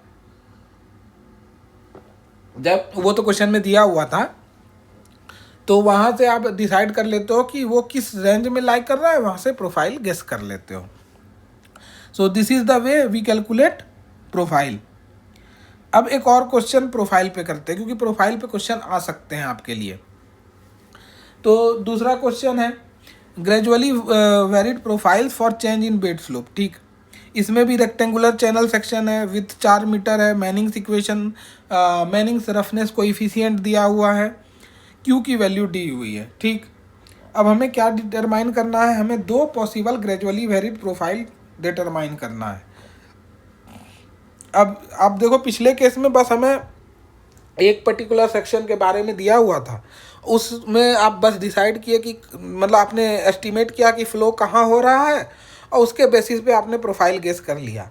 लेकिन इस केस में अगर आप नोटिस करो तो इसमें 2 स्लोप दिए हुए हैं, मतलब एक स्लोप से दूसरे स्लोप की ओर जा रही है फ्लो, तो आप कैसे डिसाइड करोगे। अच्छा, अब क्या क्या इम्पोर्टेंट है, पिछले क्वेश्चन में आपको क्यू की वैल्यू दी हुई, पिछले क्वेश्चन में आपको क्या क्या दिया हुआ था, मैनिंग्स इक्वेशन के साथ क्यू एन बी स्लोप। इस क्वेश्चन में भी आपको क्यू एन बी स्लोप दिया हुआ है। अब इसके बेसिस पे आपको प्रोफाइल गेस करना है। ठीक है, तो आप क्या कर सकते हो, नॉर्मल डेप्थ निकाल सकते हो, क्रिटिकल डेप्थ निकाल सकते हो, और एक पर्टिकुलर सेक्शन पे आप फ्लो डिटरमाइन कर सकते हो। लेकिन यहाँ पे ट्रांजिशन दे रहा है कि ट्रांजिशन क्या है कि जो आपका स्लोप है वो चेंज हो रहा है, तो उसके बेसिस पे हमारा फ्लो कैसा होगा वो हमें समझना है। चलो देखते हैं क्वेश्चन कैसे सॉल्व होता है। हमें क्यू बी है, एन है, क्यू है, यहाँ से हमने वेलोसिटी निकाल लिया, क्रिटिकल डेप्थ निकाल लिया। अब ये चीज़ें मैं रिपीट नहीं करूँगा क्योंकि ये हमने पिछले क्वेश्चन में किया है। क्रिटिकल डेप्थ निकाल दिया, वहाँ से फिर हमने नॉर्मल डेप्थ निकाल दिया, लेकिन नॉर्मल डेप्थ को हमने YN1 लिखा क्योंकि ये पहले सेक्शन का है। जो S0, देखो पहले केस 2 केसेस हैं हमारे पास। पहला केस ये वाला है 0.004 से 0.015, और दूसरा केस है 0.005 से 0.004। तो पहले हम फर्स्ट केस को देखें। फर्स्ट केस में जो इसके रिलेटेड नॉर्मल डेप्थ आएगा उसको हमने YN1 लिखा है। तो वहाँ देखो YN1 निकाला, वो आ गया 1.906। ठीक, अब आप देखो यहाँ पे हमने बस ये नोटिस किया कि यहाँ पे फ्लो डेप्थ एक्चुअली दिया हुआ नहीं है इस क्वेश्चन में। पिछले क्वेश्चन में आपको 0.03 मीटर दिया गया था कि वाटर का एक्चुअल फ्लो क्या है, लेकिन यहाँ पे वाटर का एक्चुअल फ्लो पता नहीं है। यहाँ बस आपको चैनल डिमेंशंस दिए हैं, तो चैनल डिमेंशंस से आप क्या निकाल सकते हो, बस ये निकाल सकते हो कि आपका क्रिटिकल फ्लो का क्या सिचुएशन है, नॉर्मल डेप्थ का क्या वैल्यू है, नॉर्मल डेप्थ और क्रिटिकल डेप्थ की वैल्यू आ जाएगी, तो उससे पता कर लोगे आप कि स्लोप माइल्ड है या स्टीप है। तो आप देखो यहाँ YN1 बड़ा है YC से, तो ये माइल्ड स्लोप है। आप ये नॉर्मली यहाँ से भी समझ सकते हो। 0.004 आपका ये वैल्यू 0.004 है, और यहाँ पे 0.015 है। नहीं, आपको वो देखना पड़ेगा। रिलेटिवली माइल्डर और रिलेटिवली स्टीपर यहाँ से बता सकते हो, बट आपको YN और YC कैलकुलेट करनी पड़ेगी, तभी आप क्लासीफाई कर पाओगे कि माइल्ड स्लोप है या स्टीप स्लोप है। तो पहले जब मैं माइल्ड स्लोप स्टीप स्लोप का फॉर्मुलेशन बता रहा था, तो वहाँ मैंने बताया था YN greater than means NDL above CDL, that means it is mild slope. अब पहले केस का फर्स्ट स्लोप के साथ हमने क्लासिफिकेशन कर लिया, अब उसका सेकेंड स्लोप के साथ सेम क्लासिफिकेशन करेंगे। सेम कैलकुलेशन जब करोगे तो YC बड़ा आ जाता है सेकेंड सेक्शन पे जो नॉर्मल डेप्थ है, तो इसका मतलब सेकेंड स्लोप क्या है आपका, स्टीप है। तो हमारा माइल्ड से स्टीप की ओर हम लोग बढ़ रहे हैं। ठीक, माइल्ड से स्टीप की ओर बढ़ रहे हैं, तो उसका अब डायग्राम बनाते हैं। माइल्ड से स्टीप का डायग्राम क्या बनेगा, यहाँ पे देखो Y01 equal to 1.906, YC equal to 0.612, YC यहाँ भी वो क्रिटिकल, तो आपको मैंने भी बोला था क्रिटिकल सब जगह के लिए सेम ही होगा, क्योंकि वो हमारा किस पे डिपेंड करता है, क्रिटिकल Q²/G के टर्म पे डिपेंड करता है रेक्टेंगुलर सेक्शन में। और फ्लो पर यूनिट विड्थ अगर बराबर है तो आपका, और G की वैल्यू तो बराबर ही रहेगी, तो उसके बेसिस पे क्रिटिकल आपका हर स्लोप के लिए कांस्टेंट सेम ही हो जाएगा। अगर विथ चेंज, फ्लो पर यूनिट विथ चेंज नहीं हो रहा है, तो आपका चेंज क्या होता है इस केस में, नॉर्मल डेप्थ चेंज होता है। तो नॉर्मल डेप्थ जो चेंज हो रहा है वो पहले केस में 1.906 है, और दूसरे केस में नॉर्मल डेप्थ आ जा रहा है आपका ये यहाँ पे ये है 0.540। तो अब ये कैलकुलेट हमने पहले किया, तो अब इसको हम ये वाला पार्ट फर्स्ट सेक्शन के लिए हमने बनाया। मैं इसको इरेज कर दूंगा लेकिन, क्योंकि वो कन्फ्यूज़न क्रिएट करेगा। तो पहले केस में एनडीएल ऊपर था, सीडीएल नीचे था। दूसरे केस में सीडीएल ऊपर है, एनडीएल नीचे है। अब यहाँ ध्यान से सुनना, सिंस यहाँ पे ये नहीं बताया गया है कि फ्लो कौन से डेप्थ पे हो रही है, तो हम इनहेरेंट एजम्पशन लेंगे कि जब ऐसा नहीं दिया हुआ है तो फ्लो हमारा नॉर्मल डेप्थ पे हो रहा है। इसीलिए पहले डायग्राम में जब मैं 1.9 इस डायग्राम में जब 1.906 लिख रहा था, यहाँ पे ये एज्यूम किया था कि फ्लो नॉर्मल डेप्थ पे हो रही थी, और वापस से जब दूसरे सेक्शन में ट्रांजिशन होगा तो भी फ्लो नॉर्मल डेप्थ के तरफ ही जाएगी। ठीक, ध्यान से सुनना, ये जब आपका डेप्थ नहीं दिया हुआ था, अगर नहीं बताया गया कि ये पर्टिकुलर डेप्थ पे वाटर फ्लो हो रही है, तो हम नॉर्मल डेप्थ पे फ्लो हो रही है ये एज्यूम करके स्लोप निकाल मीन्स सरफेस प्रोफाइल निकाल रहे हैं। तो अब अगर हम यहाँ पे रीजन डिवाइड करते हैं, तो ये हमारा पहला रीजन है, ये हमारा दूसरा, सॉरी उल्टा कर दिया मैंने। पहला रीजन तो क्या था, ये था ना आपका पहला रीजन। मैं एक बार ये पहला रीजन में किसे नॉमेनक्लेचर क्या यूज़ किया था मैं क्रॉस चेक कर ले रहा हूँ ताकि आपको कन्फ्यूज़न ना हो। Just give me a couple of seconds. यहाँ पे नहीं, इसके पहले क्या नॉमेनक्लेचर लिया था मैंने, नॉमेनक्लेचर यस, हाँ, तो एनडीएल सबसे ऊपर वाले को नॉमेनक्लेचर 1 लिया था मैंने। ओके, तो यहाँ पे भी चेंज कर लेना इसको, वो नॉमेनक्लेचर पे डिपेंड करता है आपने क्या शुरू से लिया, बस उसी एक ही इस्तेमाल करना। ठीक है, अभी कहाँ गया ये वैल्यू, ये हो गया यस। अब यहाँ पे आप इसको, ये हो जाएगा आपका तीसरा और ये हो जाएगा आपका पहला, जो हम लोग बहुत देर से जो एजम्पशन लेके चल रहे थे उसके बेसिस पे ये पहला। ठीक है, दूसरे क्वेश्चन में भी वो हो जाएगा, सेम चीज़ हो जाएगी। सेम चीज़ क्या हो जाएगा, ये पहला सेक्शन हो जाएगा, ये दूसरा, ये तीसरा, और यहाँ पे भी ये पहला हो जाएगा, ये दूसरा हो जाएगा, ये तीसरा हो जाएगा। तो हमारा नॉर्मल से नॉर्मल की फ्लो और जाएगा, तो हमारा ये कौन सा कर्व बन रहा है, ये हमारा M2 कर्व बन रहा है। तो ये हो गया फर्स्ट केस का, पहले दो प्रॉब्लम थे इसमें। दूसरे केस में क्या होगा, सेम वही प्रोसीजर फॉलो करेंगे। सेकंड केस के लिए पहले सेक्शन के लिए YN और YC कैलकुलेट करेंगे, पता करेंगे स्लोप माइल्ड है स्टीप है, आप कैलकुलेट करोगे तो माइल्ड आएगा। सेकंड सेक्शन के लिए करोगे तो वो और माइल्ड आएगा, पहले वाले से भी ज़्यादा माइल्ड आएगा। तो माइल्ड से हम लोग माइल्डर की ओर जा रहे हैं, और उसका जब आप प्लॉट करोगे तो ये सेक्शन 1 हो जाएगा, ये सेक्शन 2 हो जाएगा, ये सेक्शन 3 हो जाएगा। इस केस में ये सेक्शन 1, सेक्शन 2, सेक्शन 3। अब जब फ्लो डेप्थ नहीं दिया है तो मैंने क्या बोला, नॉर्मल से नॉर्मल की ओर फ्लो होगा, और नॉर्मल से नॉर्मल की ओर अगर फ्लो कराओगे तो इस केस में ये दोनों जो लाइन आपकी लाई करेगी वो फर्स्ट रीजन में लाई करेगी, और अगर फर्स्ट रीजन में लाई कर रही है उसका मतलब आपका सरफेस प्रोफाइल M1 प्रोफाइल है। ठीक, तो समराइज करते हैं क्या हुआ। केस ए में माइल्ड से स्टीप जा रहे थे, स्लोप माइल्ड से स्टीप जा रहा था आपका, और सेकेंड में माइल्ड से माइल्डर जा रहा था। पहले केस में M2 प्रोफाइल बना था और इस केस में M1 प्रोफाइल बना था। अच्छा, ये हो गया सरफेस प्रोफाइल को लेके क्वेश्चन। अब अगला जो हमारे पास क्वेश्चन है वो है ग्रेजुअली वेरीड प्रोफाइल का डायरेक्ट स्टेप मेथड से कैलकुलेशन, जो मैं बता रहा था कि डायरेक्ट स्टेप मेथड पे एक न्यूमेरिकल करेंगे। इस क्वेश्चन में दिया हुआ है कि आपके पास चैनल का विड्थ दिया हुआ है, चैनल का बेड स्लोप दिया हुआ है, डिस्चार्ज दी हुई है, नॉर्मल डेप्थ की वैल्यू है, क्रिटिकल डेप्थ की वैल्यू है, और up stream of the dam means जिस फ्लो पे बात कर रहे हैं उससे पहले जो वाटर डेप्थ है वो 10 मीटर है। तो हमें एस्टिमेट करना है कि सरफेस प्रोफाइल का लेंथ क्या है बिटवीन डेप्थ 10 मीटर से 6 मीटर।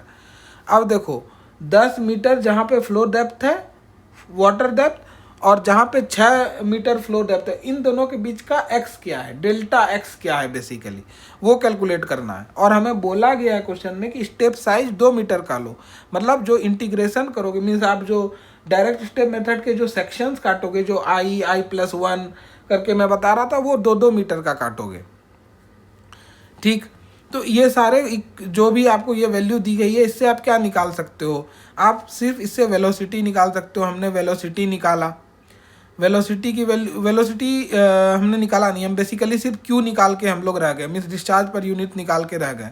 अब वेलोसिटी यहाँ से आप आराम से निकाल ही सकते हो, आपके पास जैसे ही वाई की वैल्यू रखोगे वेलोसिटी आ जाएगा। ठीक है, तो अगर आपको याद हो तो डेल्टा एक्स का जो इक्वेशन था वो क्या था, delta X equal to EI+1 minus EI upon S0 minus SF बार।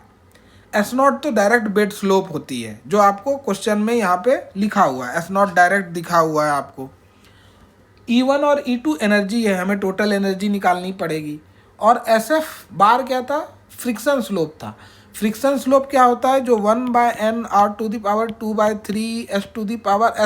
ये जो होता है, ये फ्रिक्शन स्लोप होता है। देखो इरेज हो गया, ये SF आपका फ्रिक्शन स्लोप होता है। तो वेलोसिटी से हम SF निकाल सकते हैं, इस क्वेश्चन में वही किया गया है। वेलोसिटी से SF निकालने का फॉर्मूलेशन प्रिपेयर किया गया। रेक्टेंगुलर सेक्शन के लिए पेरीमीटर और एरिया मालूम था, तो मतलब फॉर्मूला मालूम है, तो आप यहाँ से हाइड्रोलिक रेडियस निकालोगे, उस hydraulic radius, Manning's equation, velocity की मदद से फ्रिक्शन स्लोप की कैलकुलेशन पे प्रोसीड करोगे। और हमें जो इक्वेशन है delta X equal to EI+1 minus EI upon S0 minus SF bar है। SF बार क्या बोला था मैंने उस समय आपको, वो एवरेज फ्रिक्शन स्लोप है। ठीक, तो एवरेज फ्रिक्शन स्लोप निकालने के लिए हमें दोनों सेक्शन का फ्रिक्शन स्लोप को एवरेज करना पड़ेगा। ये formula EI+1 minus EI basically delta E. तो हमने टोटल प्रोफाइल लेंथ हमें निकालनी है और ये फॉर्मूलेशन का इस्तेमाल करना है। तो इसमें क्या है, क्योंकि ये इंटीग्रेशन मीन्स डिस्क्रिटाइजेशन वाली चीज़ है, तो इसके लिए हम टेबल बनाते हैं। टेबल किसका बनाएंगे, वाटर डेप्थ का, वेलोसिटी का, एनर्जी का, डेल्टा ई का, SF बार का, SF का, SF बार का, वहाँ से डेल्टा एक्स निकालेंगे। अब देखना, आपको बोला गया था कि स्टेप साइज 2 लें, तो स्टेप साइज 2 ले रहे हैं, इसलिए आप देखो 2-2 मीटर के डिफरेंस से यहाँ पे हम लोग हटा रहे हैं। हमें एक्चुअली 10 मीटर से 6 मीटर वाटर डेप्थ पे जाना था, लेकिन हम डायरेक्ट 10 से 6 नहीं गए, 10 से 8 गए, 8 से 6 गए, क्योंकि हमारा स्टेप साइज 2 लिखा था। अगर ये स्टेप साइज 1 लिखा होता तो 10 से 9 जाते, 9 से 8, 8 से 7, 7 से 6 इतना जाते, लेकिन सिर्फ 2 था स्टेप साइज, इसलिए यहाँ पे 10, 8, 6 गए। हर जगह पे वेलोसिटी निकाली, वेलोसिटी के बाद स्पेसिफिक एनर्जी निकाली, सारा इक्वेशन में दिया हुआ है, आप कैसे निकालोगे, क्योंकि आपके पास फ्लो विड्थ दिया हुआ है, फ्लो रेट दिया है, वहाँ से वेलोसिटी निकाल सकते हो, स्पेसिफिक एनर्जी y+v²/2g निकाल सकते हो। अब ये तक तो आप आराम से कैलकुलेट कर लोगे। अब मैन इस क्वेश्चन का जो यूनिक पार्ट है वो यहाँ आता है, हमें डेल्टा ई निकालनी है। तो रेट जो चेंज जो हो रहा है एनर्जी का, इसके बीच में वो कितना हो रहा है, 1.9985, इस दोनों के बीच में कितना हो रहा है 1.9968। पहले सेक्शन के लिए SF निकाले, SF कहाँ से निकाले, SF इस फॉर्मूला से निकालेंगे हम लोग, यहाँ से SF निकालेंगे। तो हर सेक्शन के लिए SF आ सकता है, तो आप इस सेक्शन के पहले सेक्शन के लिए SF निकाले, दूसरे के लिए निकाले, तीसरे के लिए निकाले। लेकिन हमारा जो यूटिलिटी है वो SF पे नहीं है, SF बार पे है, मीन्स एवरेज स्लोप पे है। तो एवरेज स्लोप कैसे कैलकुलेट करेंगे, इन दोनों का एवरेज ले लेंगे, इन दोनों का एवरेज लिए ये आया, इन दोनों का एवरेज लिए ये आया, तो आपके पास SF बार की वैल्यू हो गई। अब आपको जो डेल्टा एक्स का फॉर्मूलेशन है वो है delta E upon S0 minus SF बार। तो ये यूज़ करके यहाँ पे निकाला गया। पहले केस में डेल्टा एक्स क्या हो गया आपका, डेल्टा एक्स ही हमें निकालना है। डेल्टा ई क्या हो गया, डेल्टा ई हो गया 1.9985। S0 की वैल्यू क्या है, 0.0016 थी मुझे तक, 0.0016, सो 0.0016। और SF बार की वैल्यू यहाँ पे पहले केस के लिए क्या है, 3.25 इंटू 10⁻⁻⁶। यहाँ से आप कैलकुलेट करोगे तो डेल्टा एक्स की वैल्यू आ जाएगी। अब डेल्टा एक्स 10 से 8 आने में इतना चाहिए, 8 से 6 आने में इतना चाहिए, तो टोटल 10 से 6 आने में क्या चाहिए, इन दोनों का समेशन चाहिए। वही क्वेश्चन में किया गया है। टोटल लेंथ निकालने के लिए इंडिविजुअल डेल्टा एक्स को सम किया गया, मीटर में ये वैल्यू आई, उसको किलोमीटर में कन्वर्ट कर दिया, क्योंकि ये डिस्टेंस बड़े होते हैं इसलिए आपको किलोमीटर में कन्वर्ट कर दिया गया। So this completes your module that I taught you in the last to last class। उसके रिलेटेड सारे न्यूमेरिकल्स भी हमने कर लिए। अब हम लोग हाइड्रोलिक जंप पे आते हैं, जो आपका सेकंड लास्ट मॉड्यूल है। और हाइड्रोलिक जंप में क्या है, अभी देखो, अभी हम लोग जितना कुछ डिस्कस कर रहे थे, हर केस में हमने स्पेसिफिक एनर्जी को बराबर किया था, एनर्जी कंजर्वेशन माना था। y1 + v1² equal to y2 + v2² कर रहे थे, लेकिन वो ग्रेजुअली वेरिड फ्लो था, एनर्जी कंजर्व मान रहे थे। हाइड्रोलिक जंप बिल्कुल ही अलग है, उससे अलग कैसे है, यहाँ पे हम लोग रैपिडली वेरिड फ्लो मानते हैं, मतलब फ्लो बहुत रैपिडली वेरी कर रहा है, जल्दी जल्दी वेरी कर रहा है। इसकी वजह से टर्बुलेंस है, फ्रिक्शन है, जो भी फ्रिक्शन तो नहीं, मोस्टली टर्बुलेंस है। टर्बुलेंस में एक लेयर दूसरे लेयर के साथ इंटरमिक्स हो रहा है, एडीज बन रहे हैं, फ्लो मिक्सिंग हो रहा है, उसकी वजह से एनर्जी लॉस हो रहा है।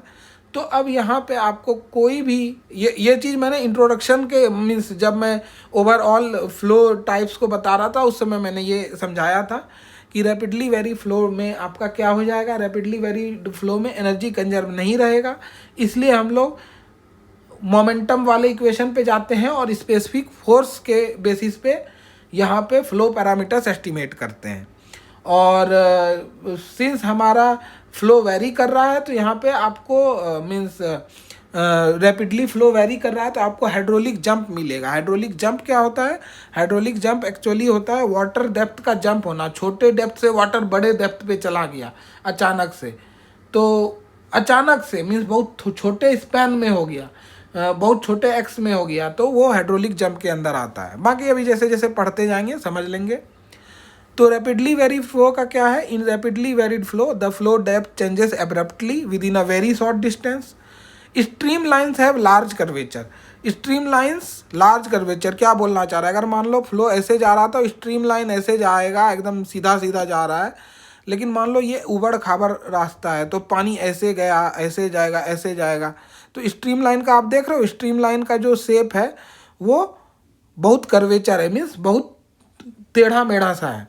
और अगर वो सीधा होता तो वो ग्रेजुअली वेरिड फ्लो होता, लेकिन यहाँ पे स्ट्रीम लाइन टेढ़ा मेढ़ा है तो उसके कर्वेचर ज़्यादा है। देखो इसी को ना कर्वेचर करते हैं, ये क्या है, ये ज़्यादा कर्वेचर है।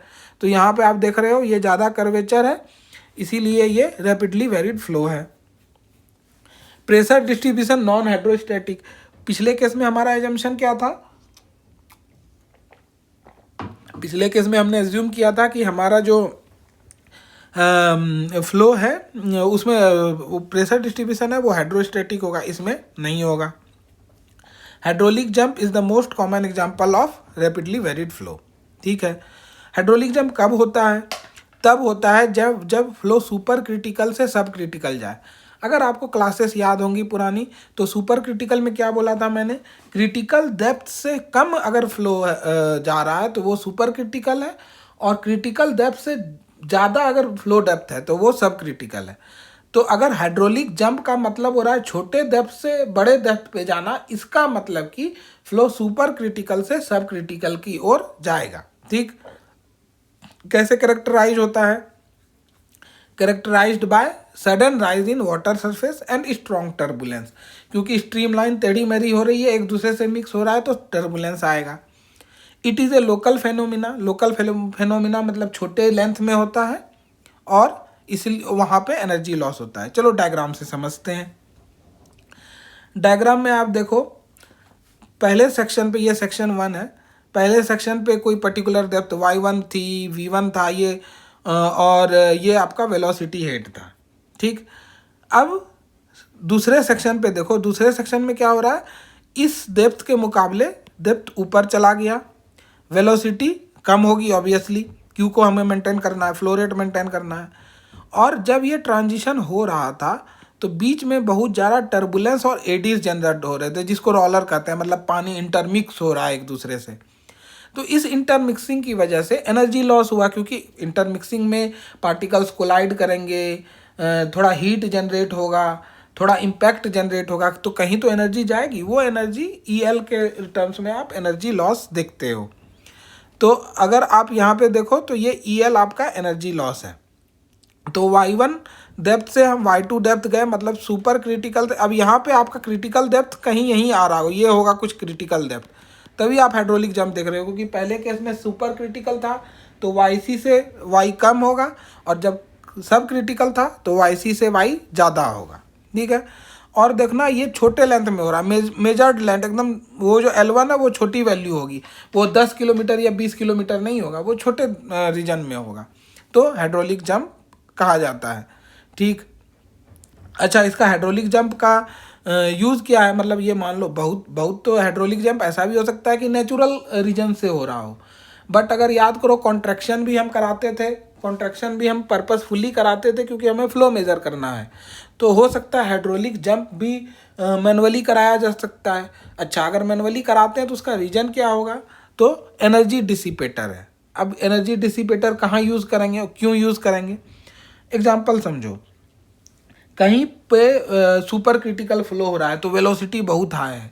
अगर वेलोसिटी बहुत हाई है किसी पर्टिकुलर लोकेशन पे, तो वो बगल के सॉइल को तो इरोड करके जा सकती है, सॉइल इरोड करेगी, बैंकिंग को इरोड कर सकती है, जो आपने कंस्ट्रक्शन किया उसको हानि कर सकती है।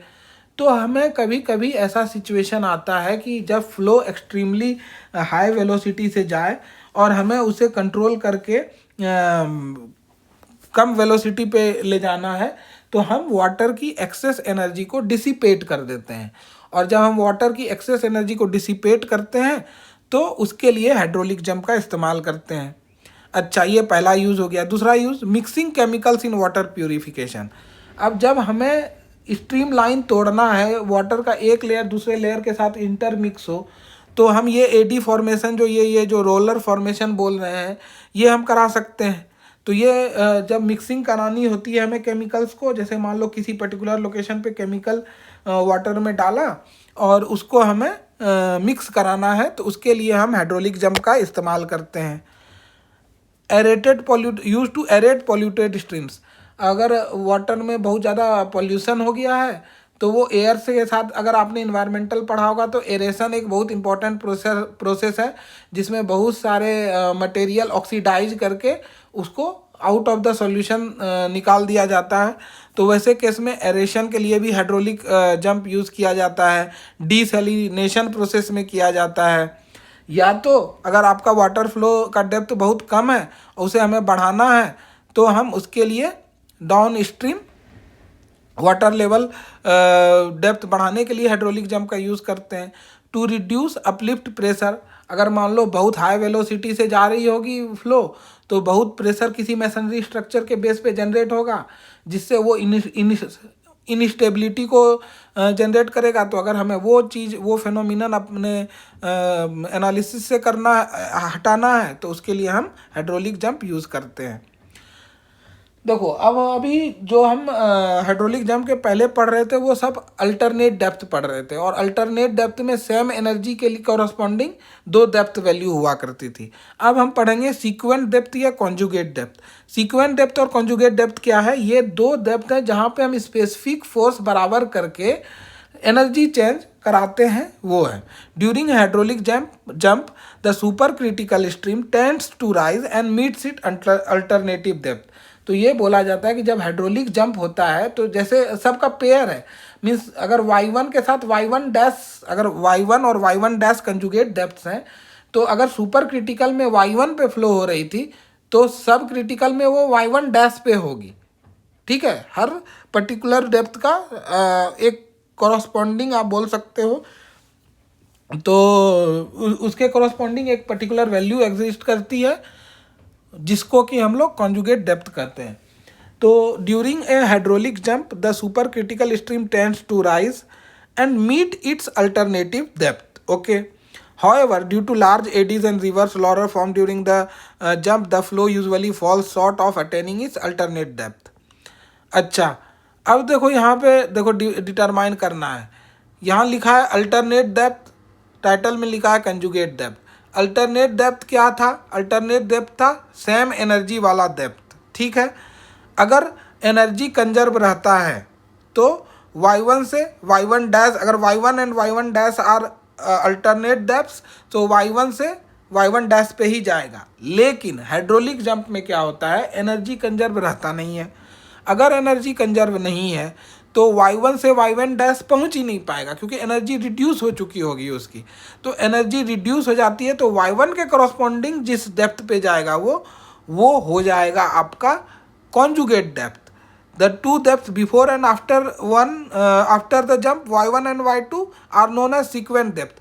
फ्लो चाहेगी कि अपने अल्टरनेट डेप्थ पे पहुंचे, मतलब स्पेसिफिक एनर्जी कंजर्व वाले डेप्थ पे पहुंचे, लेकिन क्योंकि हमारा इसमें फ्लो में एनर्जी लॉस हो जाता है तो हम लोग मीन्स जो फ्लो है वो अल्टरनेट पे नहीं पहुंच पाती।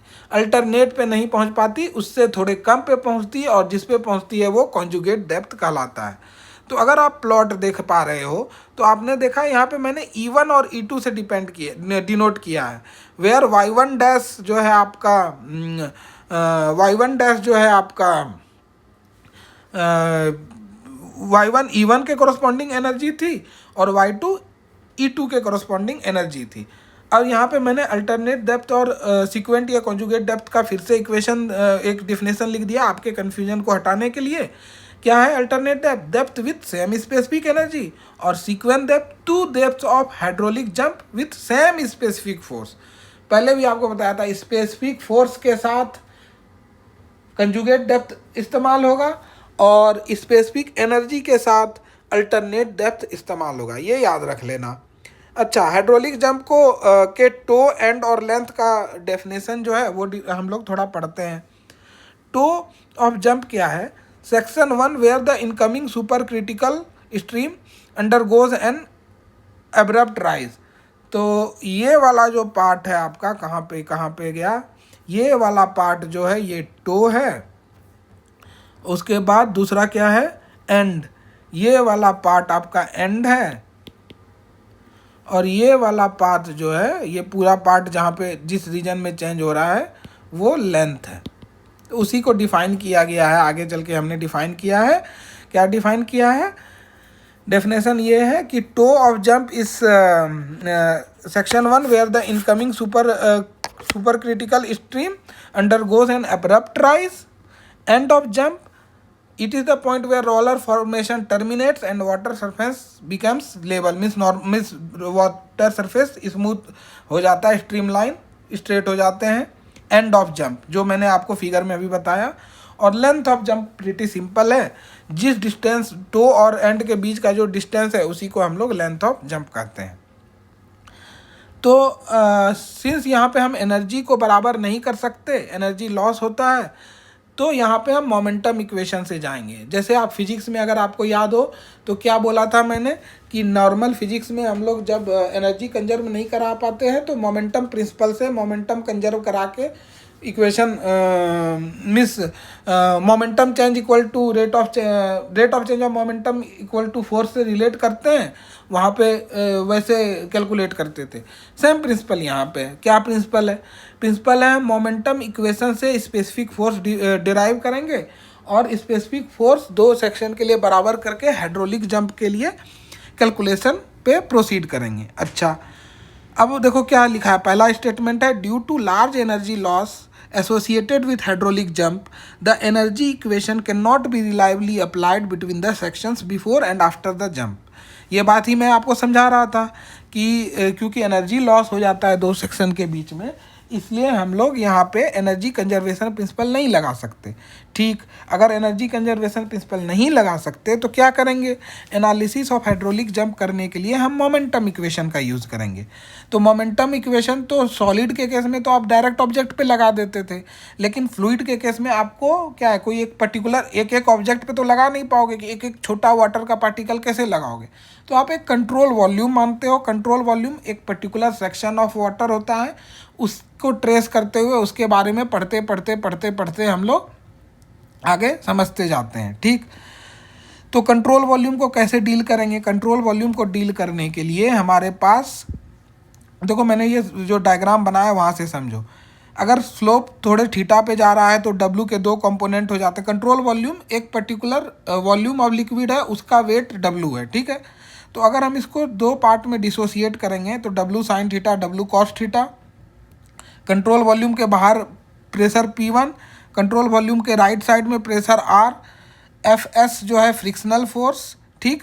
और जो ये चैनल क्रॉस सेक्शन, जो ये जो क्रॉस सेक्शन बताया है, क्रॉस सेक्शन ऐसा दिख रहा है और उसका सेंट्रॉइड y बार है। सेंट्रॉइड हमें क्यों चाहिए यहाँ पे, क्योंकि स्पेसिफिक फोर्स का जो फॉर्मुलेशन था, अगर आप याद करो, उसमें सेंट्रॉइड का टर्म आता था, इसलिए यहाँ पे सेंट्रॉइड का टर्म मैंने दिखाया है। आगे जैसे डेरिवेशन करेंगे पता चल जाएगा। तो एजम्पशन क्या क्या है मोमेंटम एनालिसिस के। एजम्पशन, सबसे पहला एजम्पशन है कि हाइड्रोलिक जंप जो है कंट्रोल वॉल्यूम के साथ करेंगे। Flow before and after the jump assumed uniform, मतलब फ्लो जब हाइड्रोलिक जंप के पहले जो फ्लो था वो भी यूनिफॉर्म था, हाइड्रोलिक जंप के बाद का फ्लो वो भी यूनिफॉर्म है। And the pressure distribution is hydrostatic. Flow के पहले, फ्लो के बाद, हाइड्रोलिक जंप के समय नहीं। ठीक। The length of jump is small, jump का जो लेंथ है वो स्मॉल है। Hence friction losses along the channel floor are negligible. देखो, अब ये इंपॉर्टेंट है, बोल रहा है कि ये जो लेंथ है, ये लेंथ बहुत छोटा है। और आपको मैंने पहले भी बताया था, फ्रिक्शन डिपेंड करता है किस पे, वो जो फ्रिक्शनल कोई फोर्सेस होंगे या फ्रिक्शनल जो वॉल शियर स्ट्रेस होगा, उसके पास जो विड्थ होगा, और इनटू लेंथ। तो अगर हम लेंथ बहुत छोटा मान लें, ये जो लेंथ है ये बहुत छोटा मान लें, तो फ्रिक्शन फोर्स बहुत कम हो जाएगा और हम फ्रिक्शन फोर्स को इग्नोर कर सकते हैं। तो यहाँ पे फ्रिक्शन फोर्स को इग्नोर करके फ्रिक्शन लॉसेस को इग्नोर कर दिया जाता है।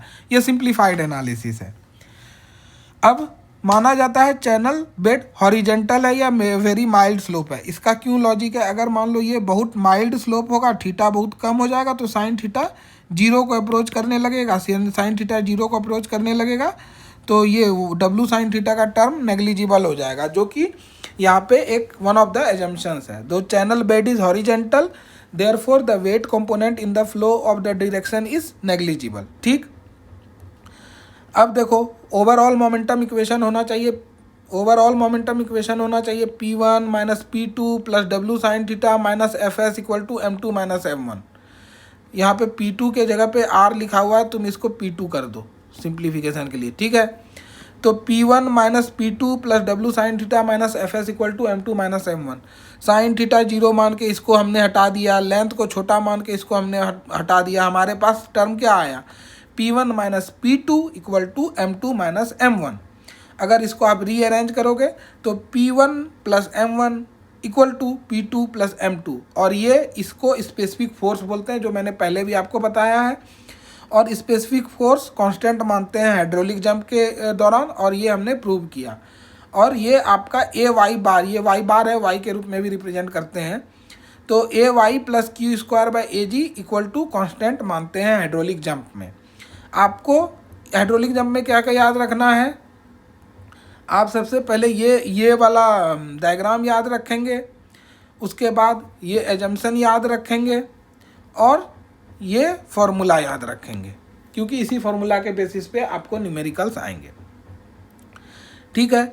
तो अगर मान लो अब देखना, उसमें भी जब हम लोग स्पेसिफिक फोर्स की बात कर रहे थे तो क्रिटिकल डेप्थ वगैरह निकाला था, स्पेसिफिक फोर्स वगैरह सब हम लोग रेक्टेंगुलर चैनल के लिए स्टैंडर्ड रिजल्ट डिराइव कर रहे थे। तो यहाँ भी हम लोग स्टैंडर्ड रिजल्ट रेक्टेंगुलर सेक्शन के लिए निकालेंगे। ठीक। तो अगर स्पेसिफिक फोर्स का फॉर्मूला हम अप्लाई करें तो ए इक्वल टू सेम कैलकुलेशन है। मैं इस कैलकुलेशन को हर बार डिस्कस नहीं करने वाला हूँ, क्योंकि ओवरऑल फ्लो को फ्लो पर यूनिट विथ में चेंज करते हैं, फिर फ्लो डेप्थ के साथ डिवाइड करके हम फाइनल एक इक्वेशन निकालते हैं। वो इक्वेशन ये है, ठीक है। इस इक्वेशन को याद रखना।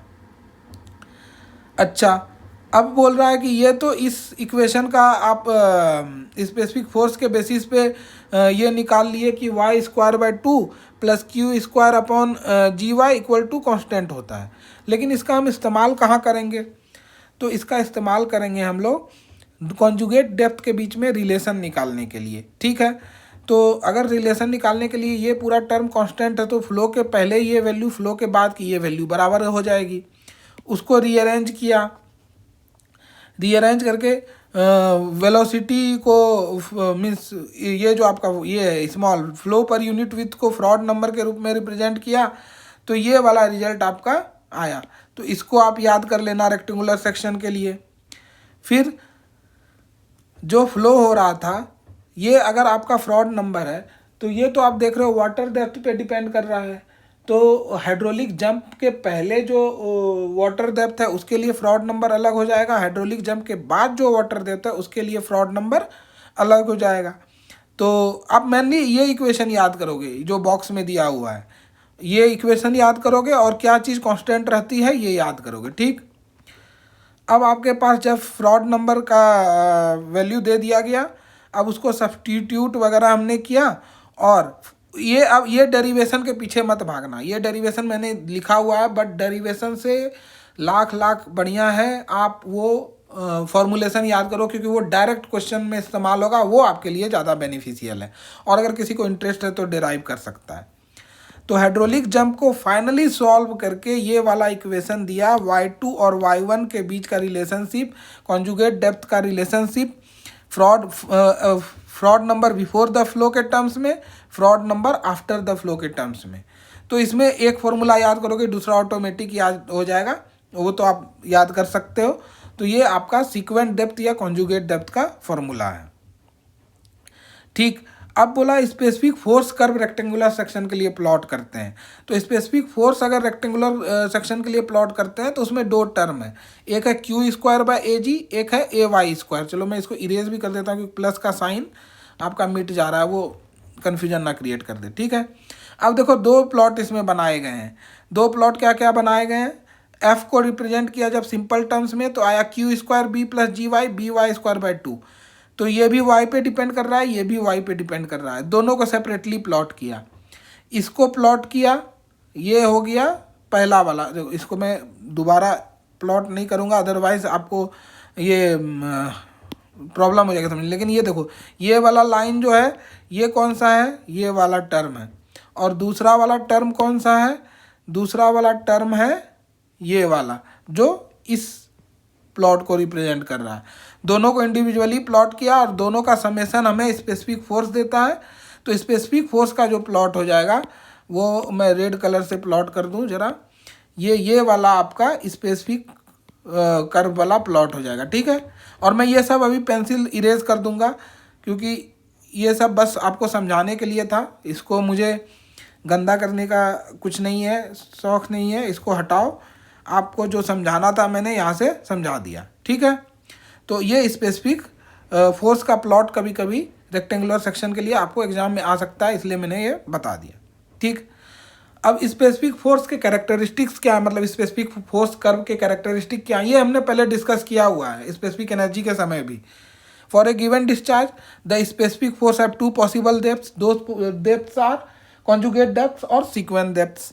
One depth correspond to supercritical flow, other depth correspond to subcritical flow. At minimum specific force y equal to y critical and the condition, ये भी पहले डिस्कस किया, the condition corresponding to critical flow is this. तो ये पूरा slide आप याद रख लेना, एक एक चीज़ याद रख लेना इसका। तो इसमें हाइड्रोलिक जब में आपको बेसिकली बहुत सारे फार्मूला याद करने होंगे जो न्यूमेरिकल में इस्तेमाल होगा। और सारे फार्मूले मैंने बॉक्सेस से हाईलाइट कर दिए हैं, और प्लस ये जो इसके एजम्पशन और कैरेक्टरिस्टिक है वो ध्यान में रख लेना। एनर्जी लॉस क्या होगा? जो हमने बोला कि हाइड्रोलिक जंप में तो भाई हमारा एनर्जी लॉस होता है।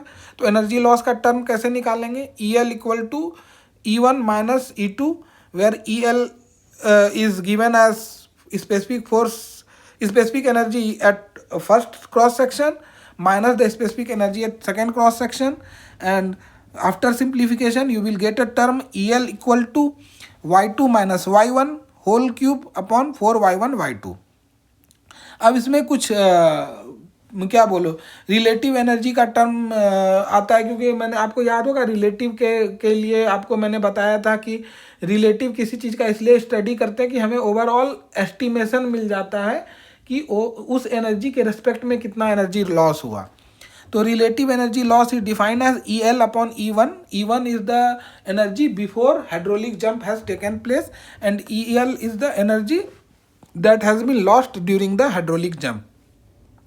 तो उसका फॉर्मूलेशन यहाँ पे आपको किया हुआ है। इन सब का डेरिवेशन आपको कोई ज़रूरी नहीं है याद रखना, आप इसके फॉर्मूलेशंस को देखो और उस फॉर्मूलेशन के बेसिस पे हम लोग क्वेश्चन सॉल्व करेंगे। Second is efficiency of jump. Efficiency of jump क्या होता है? Efficiency of jump is the relative proportion of energy after the jump with respect to the energy before the jump. That is efficiency of jump equal to E2 upon E1, where E2 is the energy after the jump, E1 is the energy before the jump। और उसको relative energy terms में अगर define करोगे तो उसको अगर relative energy relative energy loss के terms में डिफाइन करोगे, eta jump equal to 1 minus relative energy loss. Height of hydraulic jump क्या होता है? y2 minus y1। Relative height क्या है? Hj upon E1। Relative initial depth y1 upon E1। Relative sequent depth y2 upon E1। अब देखो ये सब nomenclature हैं, ये जनरली लोग यूज़ करते हैं।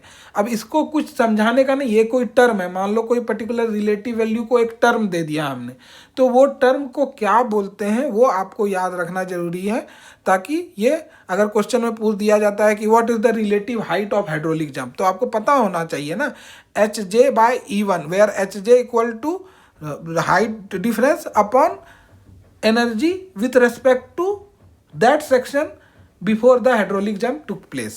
तो ये रिलेटिव पैरामीटर्स आप याद रख लोगे।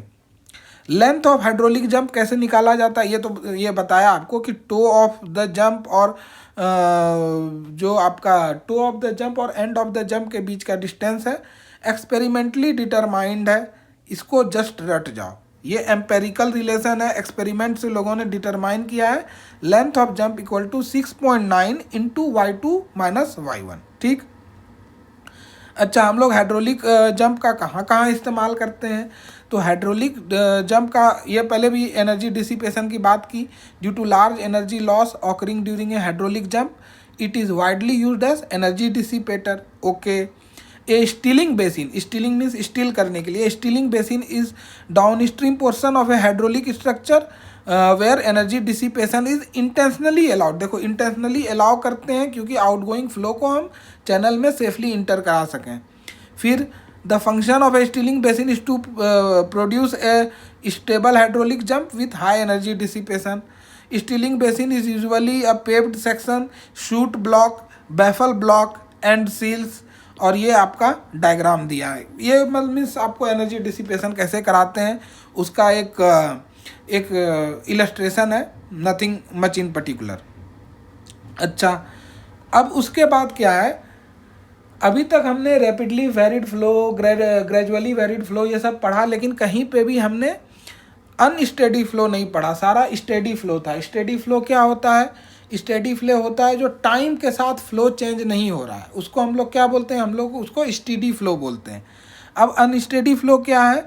जो टाइम के साथ चेंज हो रहा है। Unsteady flow also called as transient flow occurs in open channel when discharge depth both vary with time at a section. ठीक है, it may occur due to natural causes, planned action. देखो ये भी ध्यान में रखना, हमेशा नेचुरल काउजेस से नहीं होता है, कभी कभी प्रॉपर प्लानिंग के साथ hydraulic jump as well as surge generation that is unsteadiness in the flow are introduced for in order to achieve a particular goal. और कभी कभी एक्सीडेंटल इवेंट से भी हो जाता है। So based on curvature unsteady flow कैसा होगा, ये शुरू में भी आपको जब फ्लो क्लासिफिकेशन पढ़ा रहा था तो बोला था कि एक अनस्टेडी होगा, स्टेडी होगा। स्टेडी के साथ ग्रेजुअली रैपिडली होगा, अनस्टेडी के साथ ग्रेजुअली रैपिडली फ्लो होगा, और उसके एग्जाम्पल्स यहाँ आपको प्रोवाइड किए गए हैं। तो सर्जेस को कैसे डिफाइन करते हैं?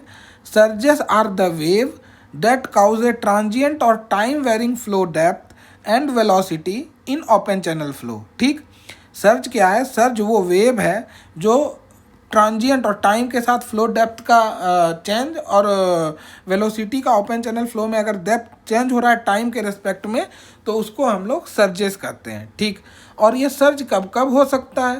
सर्ज हो सकता है जब ओपनिंग और क्लोजिंग ऑफ कोई गेट या वॉल्व को ओपन क्लोज के समय हो सकता है, स्टार्टिंग और स्टॉपिंग ऑफ पंप है, मतलब मीन्स जो पंप हमने वो डिस्कस किया कि कोई हाइड्रोलिक पंप है, वो स्टार्ट कर रहे हैं, स्टॉप कर रहे हैं, तो टाइम के साथ फ्लो वेलोसिटी डेप्थ चेंज होगा, तो अनस्टेडीनेस का जन्म होगा।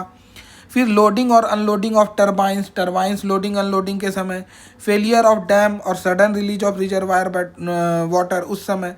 So depending on the direction of movement of wave, the flow depth में इंक्रीज एंड डिक्रीज। उसी बेसिस पे हम लोग पॉजिटिव सर्ज और निगेटिव सर्ज डिफाइन करते हैं। वो सर्ज जिसकी वजह से फ्लो डेप्थ बढ़े उसे पॉजिटिव सर्ज, और जिसकी वजह से फ्लो डेप्थ घटे उसे निगेटिव सर्ज कहते हैं। अब उसका मैंने एक डायग्राम से इलस्ट्रेशन किया है।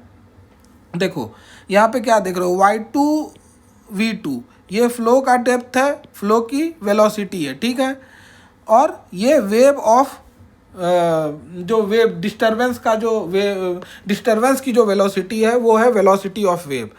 अब यहाँ पे आप देखो, अगर वी डब्ल्यू को थोड़ा देर के लिए इग्नोर कर दो तो यहाँ पे डेप्थ ज़्यादा है, यहाँ पे डेप्थ कम है।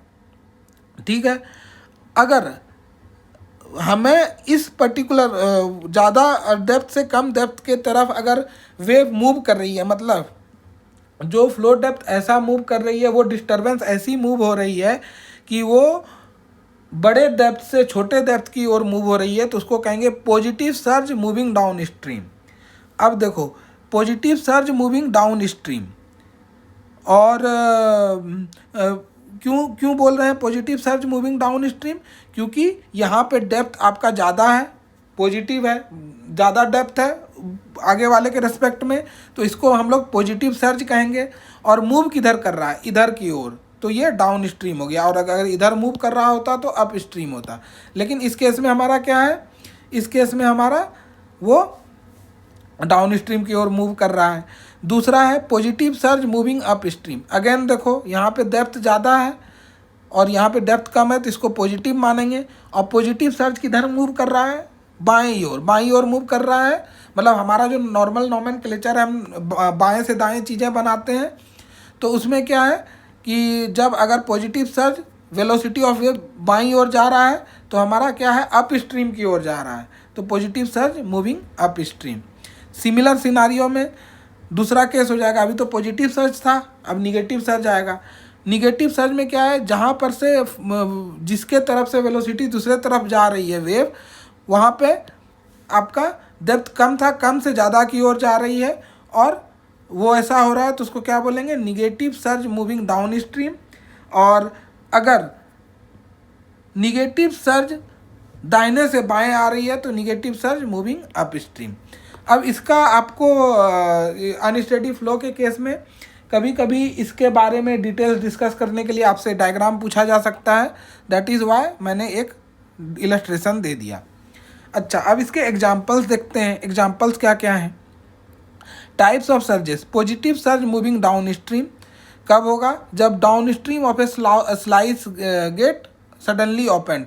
इसका मतलब अगर हम अचानक से स्लाइस गेट को खोल देंगे तो डेप्थ अचानक से बढ़ जाएगा, और आगे जो छोटा डेप्थ था उसकी ओर डिस्टर्बेंस या वेलोसिटी ऑफ वेव जाने लगेगा, तो आपको positive surge moving down stream create होगा। अगर यही चीज़ हम अचानक से बंद कर दें, गेट सडनली क्लोज कर दें, तो जो आगे अच्छा डेप्थ था वो अचानक से बंद कर दिया जाएगा और पीछे की ओर वो डिस्टर्बेंस आने लगेगा, तो इसलिए up stream of sluice gate को क्लोज करेंगे, positive surge moving down stream. दूसरे केस में निगेटिव सर्ज कैसे करेंगे? तो up stream of the sluice gate को अगर हम सडनली खोल देते हैं तो हमारा जो अभी करंट है, जो up stream of sluice gate को सडनली अगर हम खोल देते हैं तो हमारा क्या होगा, निगेटिव सर्ज जो है वहाँ से जो छोटा डेप्थ है वो पीछे की ओर बढ़ना चालू हो जाएगा, तो वो हो जाएगा negative surge moving up stream. और अगर डाउन स्ट्रीम को हम सडनली क्लोज कर देंगे तो आपका negative surge moving down stream हो जाएगा। तो ये इसके एग्जांपल्स आ सकते हैं, डायग्राम्स आ सकते हैं, तो आप उस अनुसार से इसको पढ़ लेना, ठीक है। अब हाइड्रोलिक जंप से रिलेटेड कुछ क्वेश्चन है, ठीक है। ये सिंपल क्वेश्चन है, ये ज़्यादा डिफिकल्ट नहीं है, you will be very easily able to manage this. तो अब हाइड्रोलिक जंप में हमने क्या बोला था कि हमारा एनर्जी लॉस होता है। तो if the energy loss in a hydraulic jump in a rectangular channel is found to be 6 meter and the pre jump Froude number, मतलब जंप होने से पहले का फ्रॉड नंबर क्या है, 6 है, तो F1 6 है। Determine the depth before and after the jump, EL पता है, F1 पता है। हमारा कॉन्जुगेट डेप्थ का रिलेशनशिप क्या था, y2/y1 equal to half √1 8F1 square minus 1। अब इसको पुट करोगे यहाँ से आप y2 निकाल लोगे, सिंपल कैलकुलेशन। एनर्जी लॉस का इक्वेशन क्या है, ये सब स्टैंडर्ड रिजल्ट जो मैंने आपको याद करने के लिए बोले उस स्टैंडर्ड रिजल्ट्स का एप्लीकेशन है, तो सारे रिजल्ट्स याद रख लेना रेक्टेंगुलर सेक्शन के लिए, आपके लिए आसान होगी चीज़ें। तो एनर्जी लॉस का हो जाएगा EL equal to y2 minus y1 whole cube upon 4y1/2। अब y2 का हम y1 के रिस्पेक्ट में कैलकुलेशन कर चुके हैं, तो उसको इक्वेशन में जैसे ही पुट करेंगे तो 6 equal to 8y1 minus y1 upon 4y1 into 8y1, ये कैलकुलेट करो, आपको y1 डेप्थ के बारे में पता चल जाएगा, ठीक है। ये बहुत ही इजी पार्ट है, क्योंकि ये सिर्फ फार्मूला बेस्ड है, जिसका हमने डेरिवेशन पहले और इसकी अंडरस्टैंडिंग हमने पहले डेवलप कर ली है, इसलिए मैं हर बार इसके डेरिवेशन को समझाने के लिए नहीं बैठूंगा। I will just explain how the formula is given, how can you use that and what benefits can you get from this formulations. दूसरा क्वेश्चन है, water flow at the rate of 1000 litre per second, channel with is given as 1.6 metre, calculate the critical depth. देखो हमें critical depth calculate करने बोला जा रहा है, और ये बताया जा रहा है कि hydraulic jump forms at up stream point where the depth is 80% of the critical, मतलब जहाँ पे आपका जंप हो रहा है, जंप के लोकेशन पे जो y है वो 0.8 YC है, ये रिलेशन है दिया हुआ, ठीक है। तो हमें Q है, चैनल विथ है, चैनल विथ और Q की बेसिस पे हम लोग क्रिटिकल डेप्थ निकाल लेंगे। रेक्टेंगुलर सेक्शन है, इसलिए हम standard result Q² g raise to the power 1/3 इस्तेमाल करेंगे, और यहाँ से हम लोग y1 की वैल्यू yc की वैल्यू निकाल लेंगे। और सिंस हमें दिया हुआ है y1 equal to 0.8 of yc, तो हमें यहाँ से y1 भी आ जाएगा। y1 आ गया तो वेलोसिटी बिफोर द जंप आ गया, और वेलोसिटी बिफोर द जंप आ गया तो फ्रॉड नंबर आ गया बिफोर द जंप। अब हमें fraud number before the jump पता था, तो fraud number before the jump से हम क्या निकाल सकते हैं, fraud number before the jump से हम कॉन्जुगेट डेप्थ निकाल सकते हैं, मतलब वो डेप्थ जिस पे कि हाइड्रोलिक जंप होने के बाद जो डेप्थ बनेगा, तो वो जब आप इस इक्वेशन से कैलकुलेट करोगे y2 इक्वल टू 0.421 आ जाएगा। अब आपको y2 पता चल गया, y1 पता चल गया, तो आप यहाँ से राइज इन वाटर लेवल निकाल सकते हो। राइज इन वाटर लेवल क्या हो जाएगा, delta y equal to y2 minus y1, और एनर्जी लॉस y1 y2 पता है, तो आपने एनर्जी लॉस निकाल लिया। और एक क्वेश्चन में ये एक्स्ट्रा पार्ट दिया हुआ है कि एनर्जी लॉस से पावर निकालो, तो सिंस वाटर हमारा फ्लूइड था, तो हम क्या करेंगे, एनर्जी लॉस का फॉर्मूला होता है गामा Q इंटू EL, और गामा हो जाएगा वाटर के लिए क्या 100,000 kg पर मीटर क्यूब इंटू 9.81 मीटर पर सेकेंड स्क्वायर, और उसके बेसिस पे हम लोग यहाँ पे, अब देखो Q आपको क्वेश्चन में नहीं दिया हुआ था, Q दिया था, Q दिया हुआ था 1 लीटर पर सेकेंड में, वो 1000 लीटर पर सेकेंड, तो 1 m³ पर सेकेंड के बेसिस पे हमने पावर 0.092 HP निकाल दिया, horse power, HP horse power, क्योंकि पावर हम लोग हॉर्स पावर के उस पर डिपेंड करते हैं। तो अब देखो इस दो जो क्वेश्चन कराए, इन दो क्वेश्चन में आपने क्या सिमिलैरिटी देखी, सिमिलैरिटी ये देखी कि आपको क्या क्या क्वेश्चन में आ सकता है। क्वेश्चन में आपको किसी तरह से y1 या तो y1 डायरेक्ट दिया होगा या y2 डायरेक्ट दिया रहेगा, नहीं दिया है डायरेक्ट तो y1 को निकालने के लिए आपको फ्लो रेट दिया रहेगा, चैनल डिमेंशंस दिए रहेंगे, चैनल डिमेंशंस निकालने के लिए देखो इस क्वेश्चन में जैसे क्या था, आपको क्रिटिकल डेप्थ निकालना था और बताया हुआ था y1 एक particular percentage of critical depth है।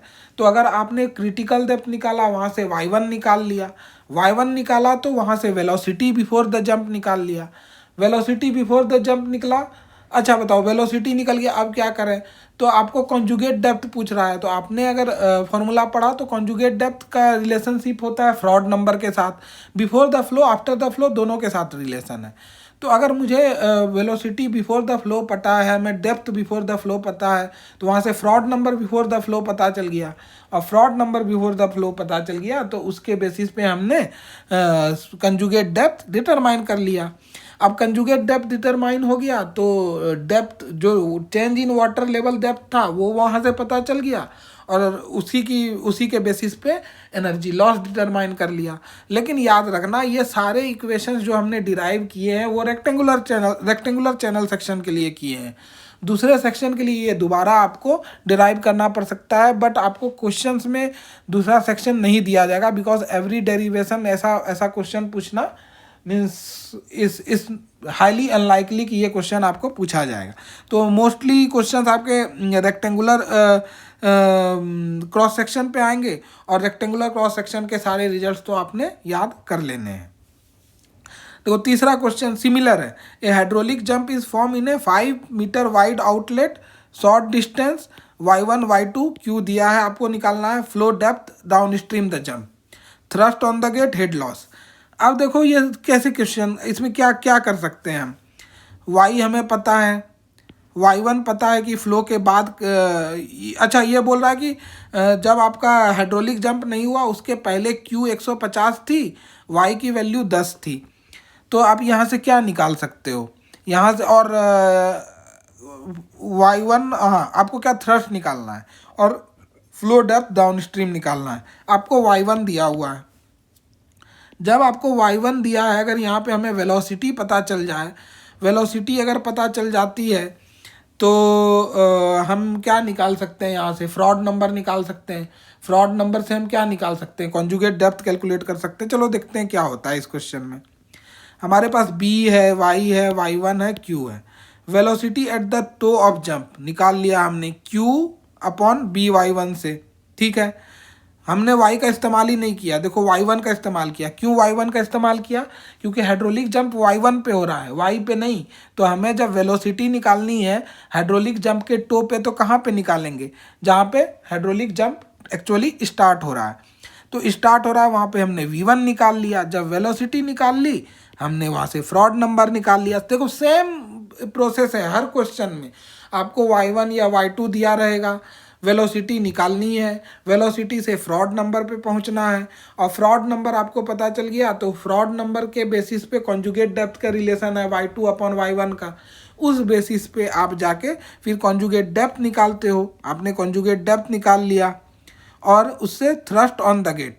अब जाके आपके 10 मीटर जो वाटर डेप्थ था उसका इस्तेमाल होगा, वो सिर्फ थ्रस्ट ऑन द गेट के लिए वो दिया गया था। तो थ्रस्ट ऑन द गेट, आप ये याद रख लेना, इसका मैंने कोई डेरिवेशन नहीं कराया है, लेकिन ये कभी कभी एग्जाम में पूछ दिया जाता है। तो थ्रस्ट ऑन द गेट का formula half gamma y minus y1। y कौन सा डेप्थ है, जो हाइड्रोलिक जंप के पहले का डेप्थ था, वो बस वहीं पे इस्तेमाल होगा, और y1 वो पॉइंट है जहाँ पे हाइड्रोलिक जंप आपका स्टार्ट हुआ।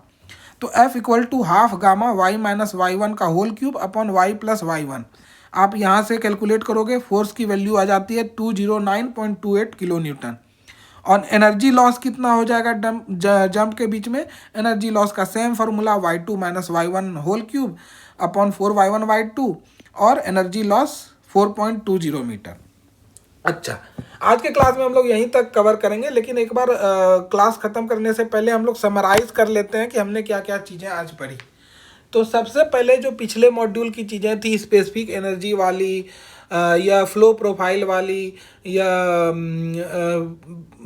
वाटर सरफेस प्रोफाइल का calculation delta x equal to in terms of energy, ये सब हमने पहले जो उसका रिमेनिंग पार्ट थियरी था वो पहले हमने कवर किया। और उसके बाद उसके न्यूमेरिकल्स को हमने पढ़ा। उसके न्यूमेरिकल्स अलग अलग टाइप के थे कि कहीं पे वाटर जैसे सरफेस प्रोफाइल में क्या था कि अगर आपका वाटर डेप्थ दिया हुआ है तो कैसे कैलकुलेट करें सरफेस प्रोफाइल, अगर नहीं दिया है तो हम वाटर डेप्थ को नॉर्मल डेप्थ मान के वेरिएशन इन प्रोफाइल पढ़ते हैं। स्पेसिफिक एनर्जी का क्वेश्चन किया, अल्टरनेट डेप्थ का क्वेश्चन किया, ठीक। अब उसके बाद हम लोग आए कि वो पुराना तो आपका रैपिडली ग्रेजुअली वेरिड फ्लो था, रैपिडली वेरिड फ्लो में आए। रैपिडली वेरिड फ्लो में क्या चेंज आया? रैपिडली वेरिड फ्लो में चेंज ये आया कि अब आपका हाइड्रोलिक जंप पिक्चर में आ गया। Energy no longer remains conserved, that is why we shifted to momentum equations, and momentum equations led us to specific force. अब स्पेसिफिक फोर्स में हमने क्या डिस्कस किया कि जैसे एनर्जी में आपका अल्टरनेट डेप्थ होता था, इस केस में हमारा सीक्वेंट या कॉन्जुगेट डेप्थ होता है, और उसका हमें कैलकुलेशन करना होता है। रेक्टेंगुलर सेक्शन के लिए उसके कुछ रिजल्ट्स डिराइव किए, और एक सिंपल सा सीक्वेंस इसमें बोला कि हाइड्रोलिक जंप के केस में आपको सिंपल सीक्वेंस ये आएगा, कोई एक पर्टिकुलर डेप्थ की वैल्यू दी होगी, उसके बेसिस पे वेलोसिटी निकालोगे, वेलोसिटी निकाल के फ्रॉड नंबर निकालोगे, फ्रॉड नंबर निकालने के बाद कॉन्जुगेट डेप्थ का रिलेशनशिप इस्तेमाल करके flow depth after the hydraulic jump determine करोगे। उसके बाद length of jump, height of jump और एनर्जी लॉस वो सब कैलकुलेट करोगे। तो ये सिंपल प्रोसीजर, ये means pre established procedure hydraulic jump के केसेस में ये आता है, और ये आपका सेकेंड लास्ट मॉड्यूल भी ख़त्म करता है। और इसके रिलेटेड मैंने न्यूमेरिकल भी आपको करा दिया, आपको न्यूमेरिकल प्रैक्टिस करने होंगे, then only you will be very confident enough to solve those questions in the exam. और अब आपका एक लास्ट मॉड्यूल बचता है, introduction to computational fluid dynamics. Computational fluid dynamics ऐसे बहुत कॉम्प्लेक्स फील्ड है इंजीनियरिंग में, लेकिन आपको बस हल्का सा इंट्रोड्यूस कराना है उस टॉपिक से, so that should not be much of a problem, और उसमें न्यूमेरिकल्स भी बहुत ज़्यादा नहीं होंगे। तो अभी तक जो आपको न्यूमेरिकल कराई ये कोर हाइड्रोलिक्स का था। आपको जैसे हाइड्रोलिक जंप वाला पार्ट, या उसके पहले जो स्पेसिफिक एनर्जी वाला पार्ट, या सरफेस प्रोफाइल वाला पार्ट, वो आपके लिए बहुत इम्पोर्टेंट एग्ज़ाम में हो सकता है, तो उसे अच्छे से प्रैक्टिस कर लेना। Okay, see you guys in the next class. Thank you.